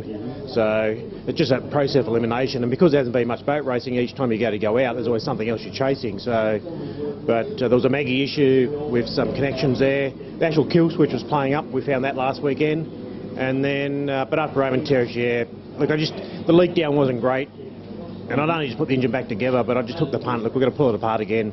So we whacked it apart, and it's been a hectic 2 weeks. Just crazy, 5:30 to 11 o'clock every night. Yeah. Tell me about that too. I mean, obviously you're working, everything's tough. Do you get a lot of time and a chance to test these boats? Because the other thing about testing these boats is with the capsules, you need some safety around as well. Yeah, look, that's the issue now. Is in years gone by, it wouldn't worry me. I'd run down the river, and I was a bit, you know, blasé about it. But once you start hitting the speeds these things do, especially after the floods, a lot of debris floating around, things you can't even see in the river. Yeah. So it just put a bit of a stop on doing any testing, and you had to do it at a meeting. So that's why it's been so hard to get this thing right. So I go to St George last weekend to give another test and tune, and yeah, we still found a little issue there. And then we dealt with that during the week, and then we had the run yesterday, and it looked like we were on top of it now. So I guess for people watching at home that don't know, you are from the Hawkesbury up in Sydney, so that's your home test ground? Yeah, look, obviously I live at Glenmore Park in Sydney, but obviously the Upper Hawkesbury is our home club. And, you know, it's always a pleasure to go there, but it's always a pleasure to come to the other tracks around Australia, like Melton, Adelaide. You know, they've all got their unique features, and, you know, I like Melton because of the amphitheatre. Like, it's just really good for the crowd, you know what I mean? So. Oh, it's definitely one of the best spectator venues in the world, probably, you know, for people being able to see the boats. Probably similar, I guess, a little bit to the Hawkesbury, but then it would have vast differences as well. Yeah, look, there's certainly the difference is the ramp and the launching and retrieval. You know, the first time I came here, you know, 10 years ago, I was like, oh, this is going to be fun. So, you know, but, you know, they've got it down pat. You know, I mean, you just got to do what you got to do, and, you know, sometimes it gets a little bit long-winded waiting in the water, getting back in, especially when it's been hot. You know, I mean, people don't realise that the heat that's generated inside one of the things. It's like being in a magnifying glass, you know, for 20 or 30 minutes. And but, you know, it's a bit like going to the gym without going to the gym. You're actually in a sauna bar for a while. Yeah. Well, at least today, mate, you might not have that problem. Yeah, no, look, today I think it's going to be a little bit of, hopefully the screens will stay clear on the inside, and then we can get through some racing without too much dramas with the rain. I mean, the rain doesn't worry me racing. It's just more the visibilities with the screens fogging up on the inside. So that's what we're doing now. We're just doing a bit of anti-fog, bit of windscreen protection, try and get the flow of the water off the screen a bit quicker. You know, we're not expecting great things this weekend because we're a little behind the 8 ball. We're just still working our way back, hopefully towards where we want to be. But it's all about the slow steps and slow and steady wins a race. Become a very prestigious race. Been running for about 25, 26 years now, the Melton Gold Cup. What does it take to win one? Look, preparation, you know, it was a bit of good luck as well. We are back, you know, we, just getting Andrew, 2013, 2014, we won both those years, and unfortunately we come back here in 21, and we were on the last lap, the last corner, and we stopped. So it would have been nice to achieve a third, but look, whoever wins it, they've deserved it. So we'll just do our best, and there's really good competition here. Like the new boys, let's call them the new boys, the Ramsey brothers with their new boat. You know, prepared by Brett Nidgery, like, you know, obviously they're always going to be a top-notch motor and a deal. Mark from Mortal's back, so it's a shame Chris Palmer's not here. Always love racing against him. You know, he's always a bit of chicky banter between us. And then Chef, you know what I mean, like he's really turning on the last 12 months as well, so it's a bit of unfortunate the other weekend for him. Like, you know, you don't want to see anyone hurt anything, whether it be an engine or hurt a boat. You know what I mean, you want to race the best, and if you get done, you get done. It's the way it is.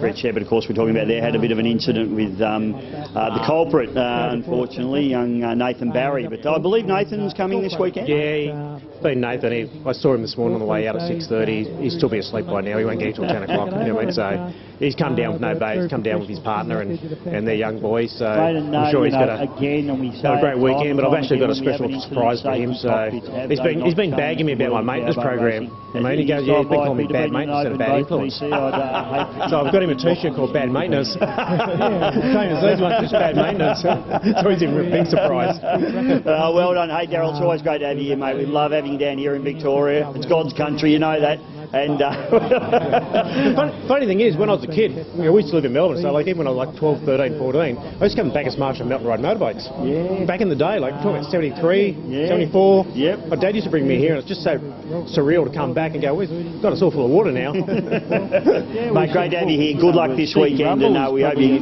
finish the weekend with a smile on your face and the boat that's in one piece. Yeah, look, thanks for that, and everyone who's watching, I hope you get a great viewing and some great racing, and we'll all be back again next year, hopefully. Thanks, Daryl. No worries. Thank you. And that'll be just for him to say hello.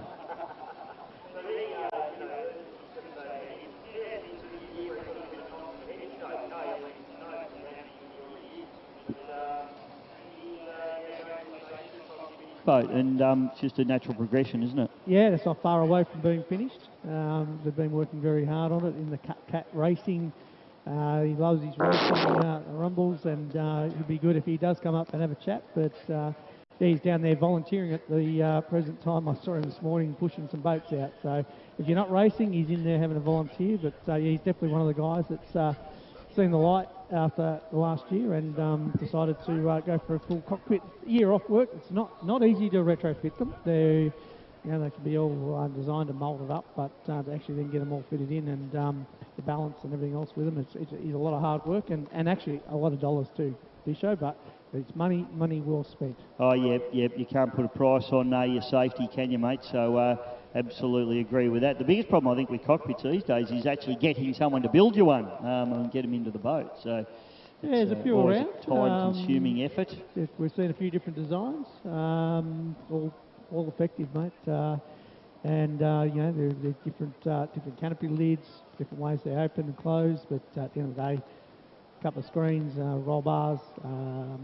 Everybody, for those that are new to the sport, that may have just come in today, the safety equipment inside the cockpits.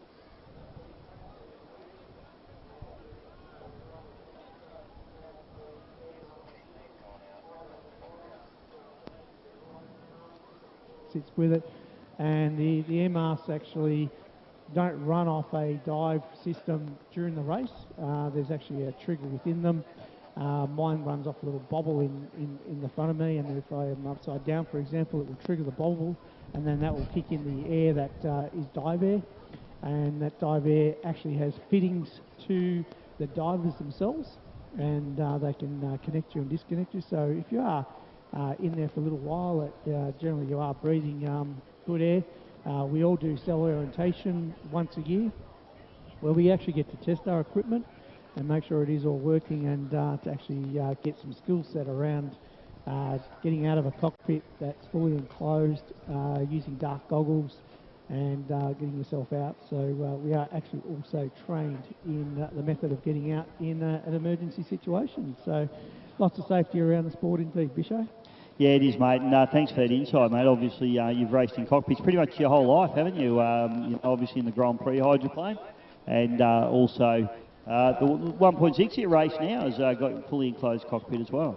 Yeah, and I've actually never raced a open deck boat. I've never gone into it. We were one of the very first in Australia with Shamrock to put a cockpit in, which was driven by David Toyer at the time, and I, through my 4.2 days, just naturally graduated straight into a Ron James capsule from America at the time, and even today we saw probably last year 1.6s were generally 2 or 3 cockpit boats. We're actually seeing the complete opposite now, and talking to Dewey will be around to sign some merchandise later on, as he loves to do. Good on you, Dewey. Merchandise. Nice word for it. Merchandise, yeah, why not? Bisho, because we're in a G time slot, mate. And so he's pretty much the only one now that's running the open nose. So Shovel, as you'll see later on, the S15, and most of the little M1.6s are going towards them. It is a rule in the APBA that if you are running over 105, 1.6s don't. It's just a natural progression. Yeah, it is, mate. Absolutely right. So, no, great to see, and great to see Andrew.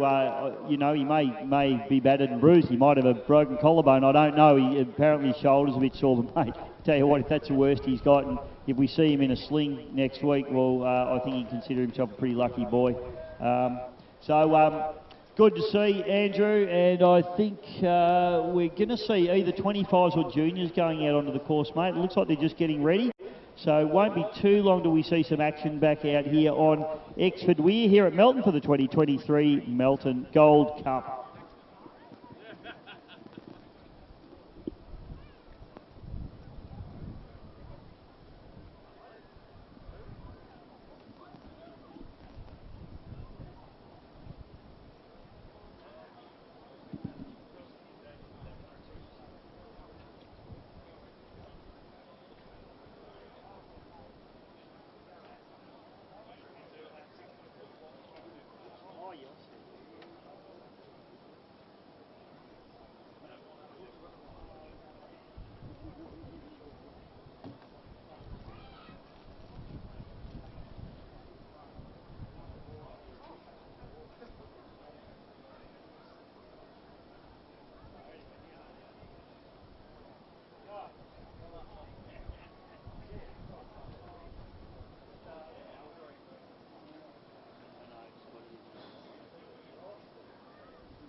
PC, we just had a we've just had a visit from the great man, Mr. Dennis Parker, who's OD. You OD Officer of the day, yeah, officer of the day, mate. He's the chief. Just letting us know that we can't go back on the water until our paramedics are back. So obviously that's just the hold up at the moment. Drivers are all ready to go. So just waiting for our paramedics to get back out on the water. Big Davey Bodner and his team at Race Day Medical does an amazing job. Unfortunately, he's had to do a few jobs of late with a couple of bingles, but everybody from all those incidents have all been okay, and certainly thanks to Dave for his input. And the boys here, boys and girls that race here, feel very, very safe when they got Bodner on course. Oh, mate, we always hope that when they do our briefing on either the Friday afternoon, which they did yesterday afternoon, or the Saturday, it's the next time we see them will be Sunday for a couple of nice cold ones, but unfortunately in this instance that's not the case. But great job all round, and yeah, as I said, protocol is even though we might be talking juniors, you've still got to have all the safety equipment out there. Yeah, 100%, mate. So we'll wait for those guys to get on the course. Shouldn't be too long now, folks. Great opportunity to go and grab yourself something to eat or something to drink, PC. Plenty going on up there. There's plenty of vendors up there. I've had about 16 coffees. Your food as well. So if you go hungry or thirsty, it's going to be your own fault. Folks, we'll be back real soon. This is the 2023 Melton Gold Cup.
Ella Gilligan, driver of the Epic, the beautiful pink boat. Driving it with your brother as well. Is he a bit sad that he has to wear pink?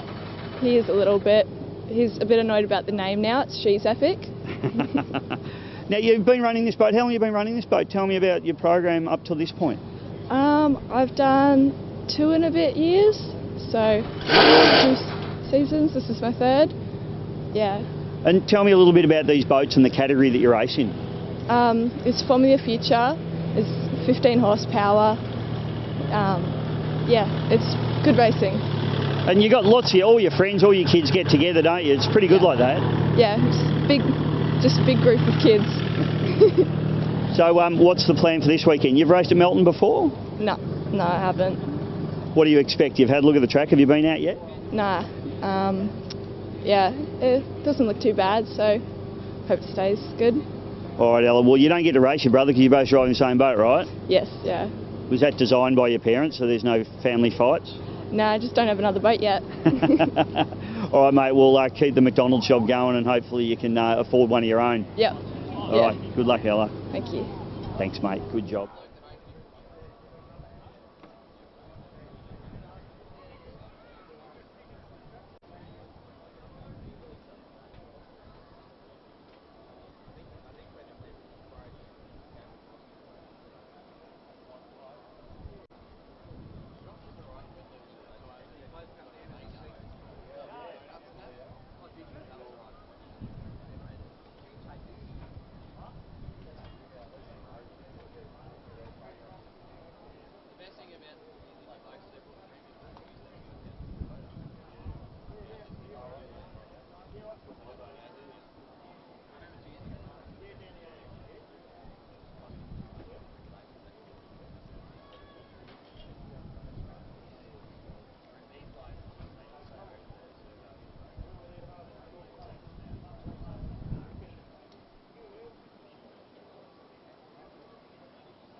Ladies and gentlemen, sorry for the delay, but of course, as we said, we do need some paramedics there. They're still just giving Andrew some treatment and just making sure he's got the best of care, but as we said, he's up and talking, so that's good news, Bisho.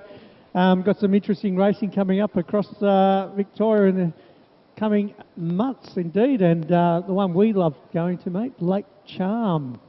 Yes, the Archer Reid Memorial, mate, for the Victorian Outboard Club, and ripper venue. It's my home venue, mate. I've got a little cabin up there. I spend a lot of my time up at Lake Charm. Back in a previous life when I used to ski race, I was there a lot, and we love the Archer Reid. Great event that raises money for SIDS, and we have a big auction on the Saturday night, and we raise some money and have a lot of fun, PC. So I recommend anyone that can put that date aside. Murph, you know the date off the top of your head? He'll find it for us. 3rd of March? There you go, 3rd of March, PC. You wouldn't know, Bisho, because you're there every weekend except when you're here commentating. Mate, so I'm going to be there next weekend. Every weekend morphs into another for you at the beautiful Lake Charm, that's for certain. Kind of does. 4th of March, mate. We'll correct you to that. 4th of March, Lake Charm. So we recommend everybody get up to Lake Charm. I assume that you'll be racing 1.6, mate? Yeah, mate. It's a round of championship events. I think it's part of the Australian Championship and Victorian. So we'll have the full class. I think Wendy will be back in Hydromania after a small fire there at Lake Epilogue. Barbecue and, they had. Hoping, I nearly broke the marshmallows out. Well, it was lucky it didn't damage the boat. So it was a little fuel line that came off, and as she came back to the bank, it just ignited. All out within 30 seconds, but it did actually do a little bit of damage. That's why she couldn't make it this weekend. Liam Holland saved the day, I think, mate. He came running down like what's that guy's name from Baywatch? The Hoff. The Hoff. He looked like the Hoff, just running down there with the big fire extinguisher. He just threw it out there and put the fire out. All he was missing was the Speedos. He didn't have the Speedos He didn't have the Speedos on. Very impressive. So good on you, Liam. Yeah, the Norris family will be hopefully there. So that'll take us out probably from the 6 boats to the 8 boats.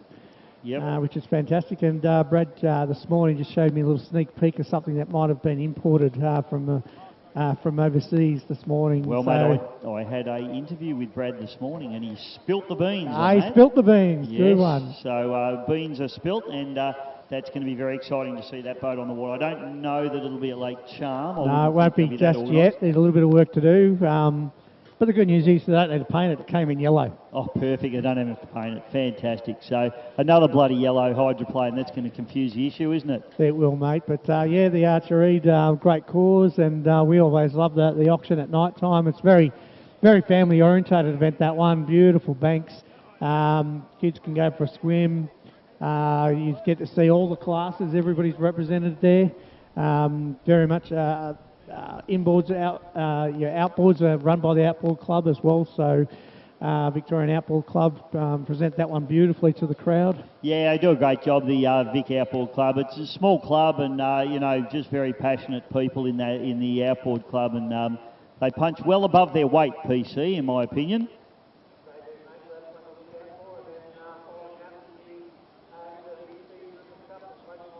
Yeah, very excited about the Griffith Cup. I think I've got the gig to commentate that one, and the other thing that Murph's just letting us know about, mate, is the offshore racing down at Wyndham Harbour. That's on the 25th and 26th of February, so I'll be down there for that one as well, PC. So I've got a lot of talking to do in the next couple of months coming up. No doubt DP Livestream will be there as well, always covering off on the Wyndham and other offshore events throughout the Australian calendar, and they are beasts of things. They're unbelievably big size boats, fast, and put on a good show. Yeah, they do, and got a full complement of, I still call them Class 1, even though they're not Class 1, but Supercat Extreme boats, plus a full complement of 600 horsepower and the open cockpit, open water racing boats as well. So going to be pretty exciting season of offshore powerboats coming up, mate. We're sort of settling back into some normality after COVID. It's taken a while. I think boat racing's actually come through COVID stronger than ever.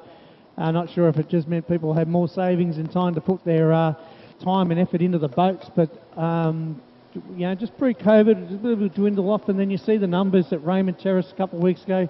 You see the numbers here. We're seeing numbers around Glen the quality of the machines is just is up there. So I think COVID may have disrupted a few things, but I think it's brought boat racing really back to life in Australia. Yeah, and I think, too, I mean, obviously, when something like that happens and you get locked in your house, you tend to appreciate being able to get out and do stuff more, and I think people definitely... They are, and it gave people time to actually tinker and work on things, and we've seen some new boats come out, we've seen some revamps and some old ones, so yeah, lots of work going on, and even the Avigo we saw here. Yeah. Last time it was here, it was all bright yellow, and this year she's beautiful green. The green machine. Yeah, I haven't had a close look at it yet, mate, but I think it's a wrap, a really nice wrap on it.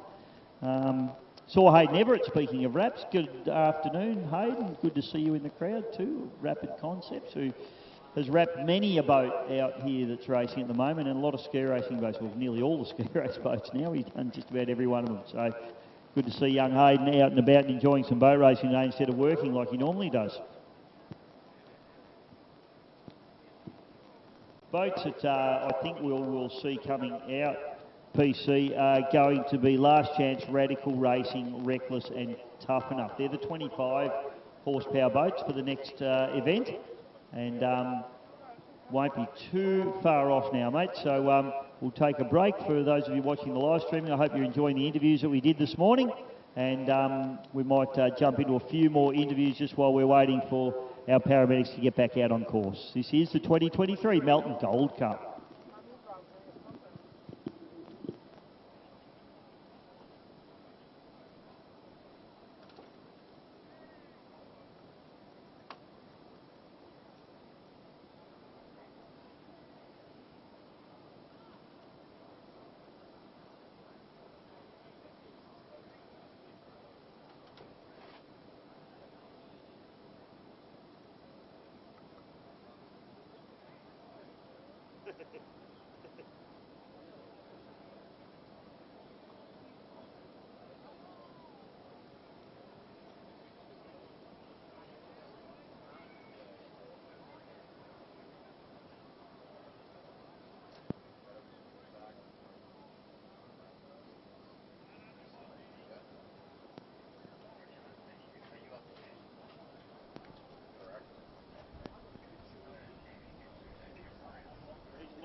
If you could do something about it, Grant, that'd be better.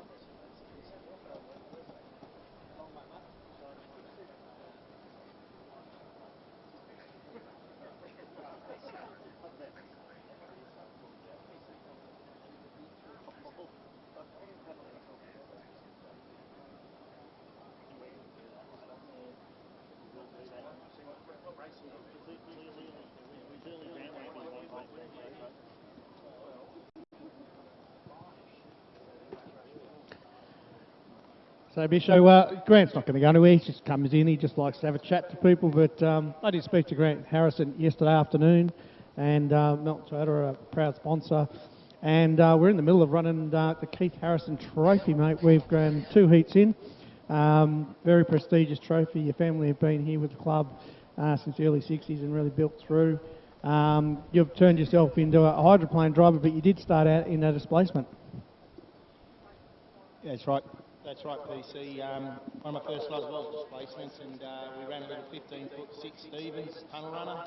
Had a little 6-cylinder 202 Holden, fuel Irving head, triple upright Webbers, and yeah, my first ever race was at Del Park Lake, which was pretty cool, a pretty special race there. And then obviously started racing here when Melton back in the late, show me age now, late 80s I think it was. And you would get 3 or 4 or 5 club meetings here at Melton. Yeah, this is my home track, and started in displacements. And just tell us a little bit about Keith and his first boats that he came through. And of course, not only Keith, but your mum Joan had a crack at racing as well. Yeah, that's when there was ladies racing, PC. Wouldn't wish that happened now. What happened about that? Where are they, guys? I know the juniors, and we've got girls racing now, and I shouldn't say that, and Wendy in the 1.6 Oz-like class. But yeah, that's back in the 60s. And yeah, Dad started racing basically just in a ski boat. Just came down here as a club member back in the 60s. I think that boat was called Cheyenne. From family photo albums, and I think they used to race in the anti-clockwise direction in those days too. Oh no, clockwise they were then. So that's where I started. Mum, did race, and I've got one of her trophies from 1968 in a ladies' female race where she took a place. I can't remember what, but they were obviously the fun days before it is now, where it's super fast and super professional. And your old man used to come down here. I know he's told me a story about, he used to pretty much work at the dealership up until about 1 o'clock and then pack the boats up down and come down and have the family picnic and go racing.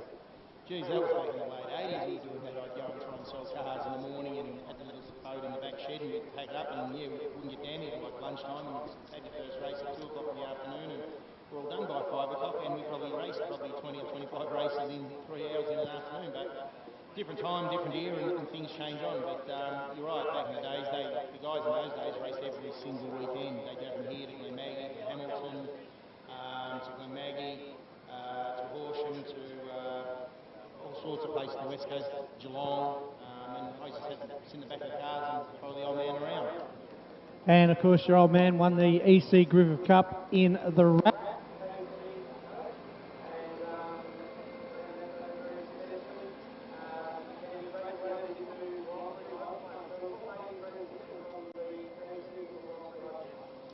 I reckon it might have been your old man in Shamrock. Dad was very fortunate. He bought a really good boat, Desert Rat, from George Robins from Broken Hill, and a lot of the old-time boat racers remember George. He was super successful in that KT tunnel. It was an injected 427, and he travelled right around Australia, pretty much everywhere, and one of the most travelled competitors. And anyway, somewhere along the line, the old man decided to buy Desert Rat, got it down to Victoria, renamed it the Rat. And I think in the second year of running the Rat, won the Brewers Cup in 1986. And ran the Rat for 2 or 3 years, and again was very successful in that, winning most events, but he did see the Grand Prix Hydros coming out, and Shamrock, new designer, Jones boat from USA that Graham Troy built, and pulling 150 mile down the chutes, and he knew then that the Rat, as it was with an injected motor, was never going to be a competitor for the Grand Prix Hydros, and I guess that's when he saw him. He went over the States and commissioned Ron Jones to design a 3-ring Grand Prix Hydro, and the rest is history. And of course, Keith's still working on the engines today. He was up in the shed working extremely hard to get you to the goal. Successful in winning that trophy for, not sure how many times you've won it, but it's been a few years since you've been.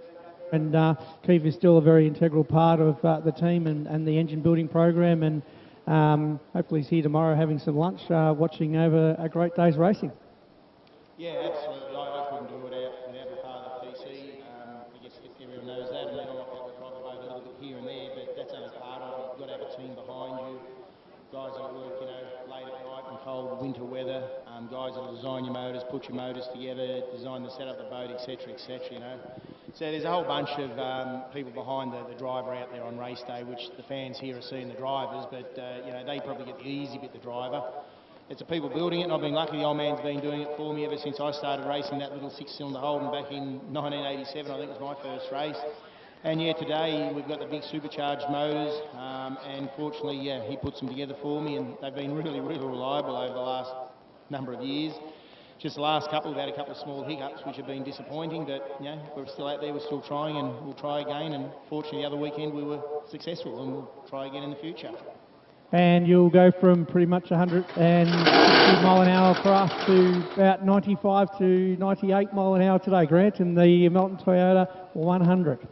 Well, don't remember that, PC. 3 weeks ago at the Epilogue Gold Cup, I went from, I think, a 95 mile an hour boat to within 2 minutes. I stepped out of the cockpit of one, climbed across the deck to the other one, and do 140 mile an hour. Yeah, it's a change, and I didn't think I'd be able to adapt as easy. But all things relative, little boat, little engine, it bounces around and is quite exciting. And big boat, big engine, it bounces around and quite exciting. So we sit behind wind screens, we don't have the wind through air. The difference that people might see, it's not as much as you think. And both boats, being hydroplanes, they sort of travel fairly similar in their attitude, their turning, how they grab the corners, etc., etc. So it's not a big challenge. And in fact, the little boat actually helped me become a better driver than the big boat. Well, Grant, thanks for your time, and thank you for sponsoring the event through Melton Toyota. You've got a couple of cars up there, and your team are walking around, so if anybody is in the market for a brilliant car, either new or used, thanks for Grant and the team. Yeah, no, thanks, PC. Melton Toyota is a local pro here. We like helping the clubs, as I said yesterday, not just the Melton Gold Cup, which is obviously a fan of ours, but, you know, the local football clubs, soccer clubs, etc., like that. So, yeah, to any fans up there that need Toyotas, please shout out, give me a call. I do work there sometimes when I'm not racing boats. And yeah, happy to help you guys. And just mention Melton Gold Cup or the MRSBC, and hopefully we can give you a great deal.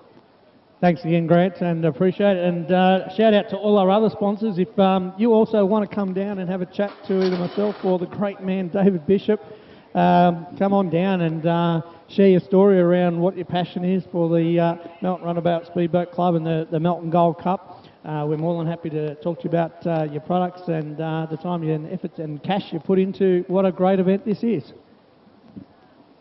And mate, if you want to get the lowdown on Grant Harrison, you can always tune into Spotify for the Hose Down podcast.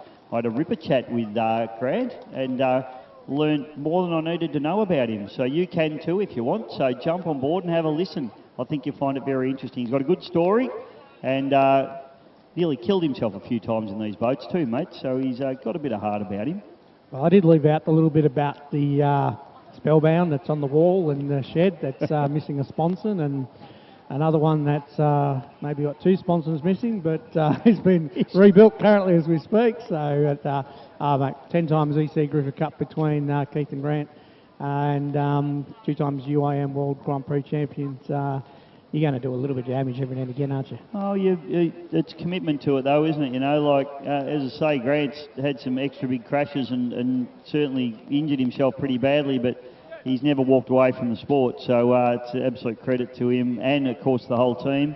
And 10 Griffith Cups. I mean, that's as big as Brock's 9 Bathurst, isn't it, in boat racing world? Oh, it is the Bathurst for us, and it is the inboard championship that everybody goes for that can qualify for that particular event. And we won this year at Yarrawonga coming up in a couple of months' time, and it's going to be a big show there. We've got the Maributics teams coming along for that as well. Last year and the year before, the Yarrawonga Tourism Committee put together a fantastic kids area where there's rides and amusements, there's market stalls. It's more than just a boat race, Bisho, so it's a great venue, and looking forward to this year's EC Griffith Cup. It is one of the greatest venues on the planet, PC. Just looking across, and I see that we've got lots of great photographers that come to the boat races as well, mate. We've got Trapo over here, so jump onto Trapo's photos. If you're on Facebook, and let's face it, everybody is, so Trapo there, and of course the hat that I'm wearing, which is all the talk, Ralph and Mateja Stanisic, who also get some great shots. So you'll never ever miss out on great photos of powerboat racing with these guys around, PC. No, mate, always look forward to, after a good weekend's racing, whether or not I attended or not, jumping on their sites. They got some fantastic shots, and they travel many, many miles to take them and keep the competitors and the fans entertained. And some keepsake, I think Trapo gave Terra some great photos this morning, so he's stoked with what he got. Fantastic, and we've also seen Big Rolfie Stanisic starting to do a little bit of video work and a few interviews, and I actually did some, for those people watching at home on the live stream, they will have seen the interviews that we did this morning, and that was myself and young Mateus running around grabbing interviews with everybody this morning before the racing, and I think the boys have done a great job with that, and I believe Rolf's up there just grabbing some more interviews as the day goes on, so plenty of that coming your way for the live stream too, so I really hope you're enjoying the live streaming here on GP Hydro live streaming back through Bisho Media as well here at the 2023 Melton Gold Cup.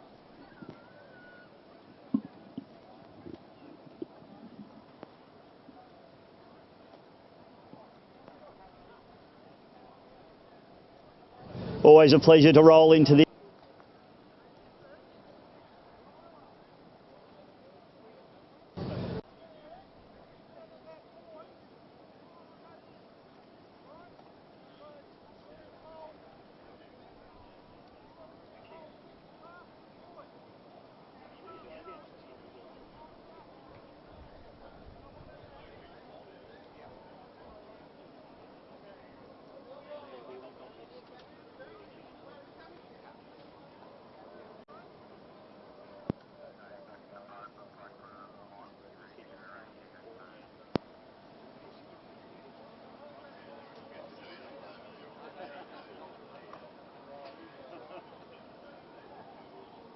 going, Arrow, anyway? Brand new? Oh, mate, last month it's been so busy at work. I said, no, that's not what it's mate, we're at we've done, I did Thursday and Friday this week with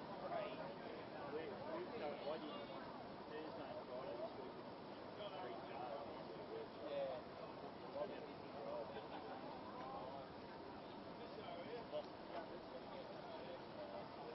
Oh, do you? What are you paying? You're on the best one in Australia? Or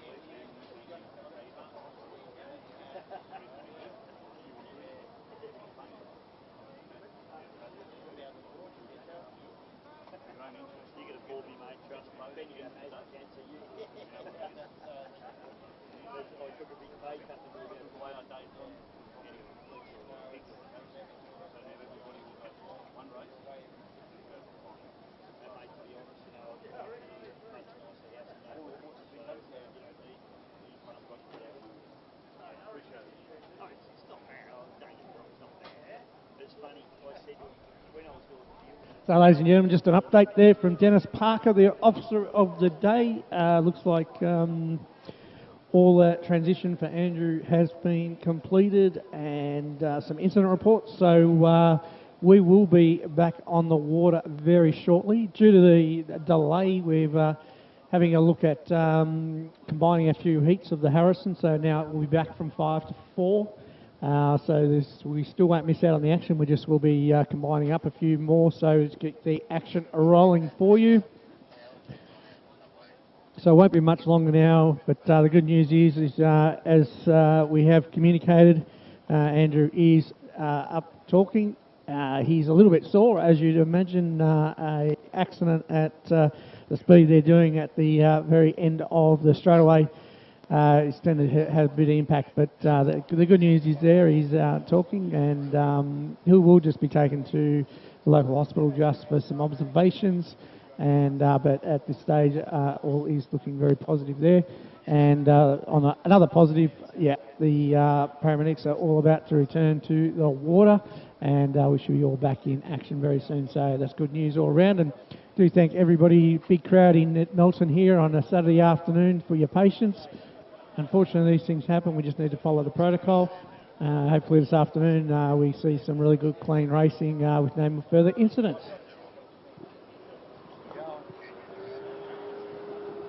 And as I speak, ladies and gentlemen, on the water again are our juniors, Bisho.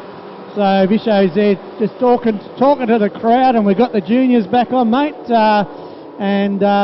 Let's have a look to see who's leading the charge as they head down. Oh, watch the screen! Oh, we've had a bingle already. Straight up.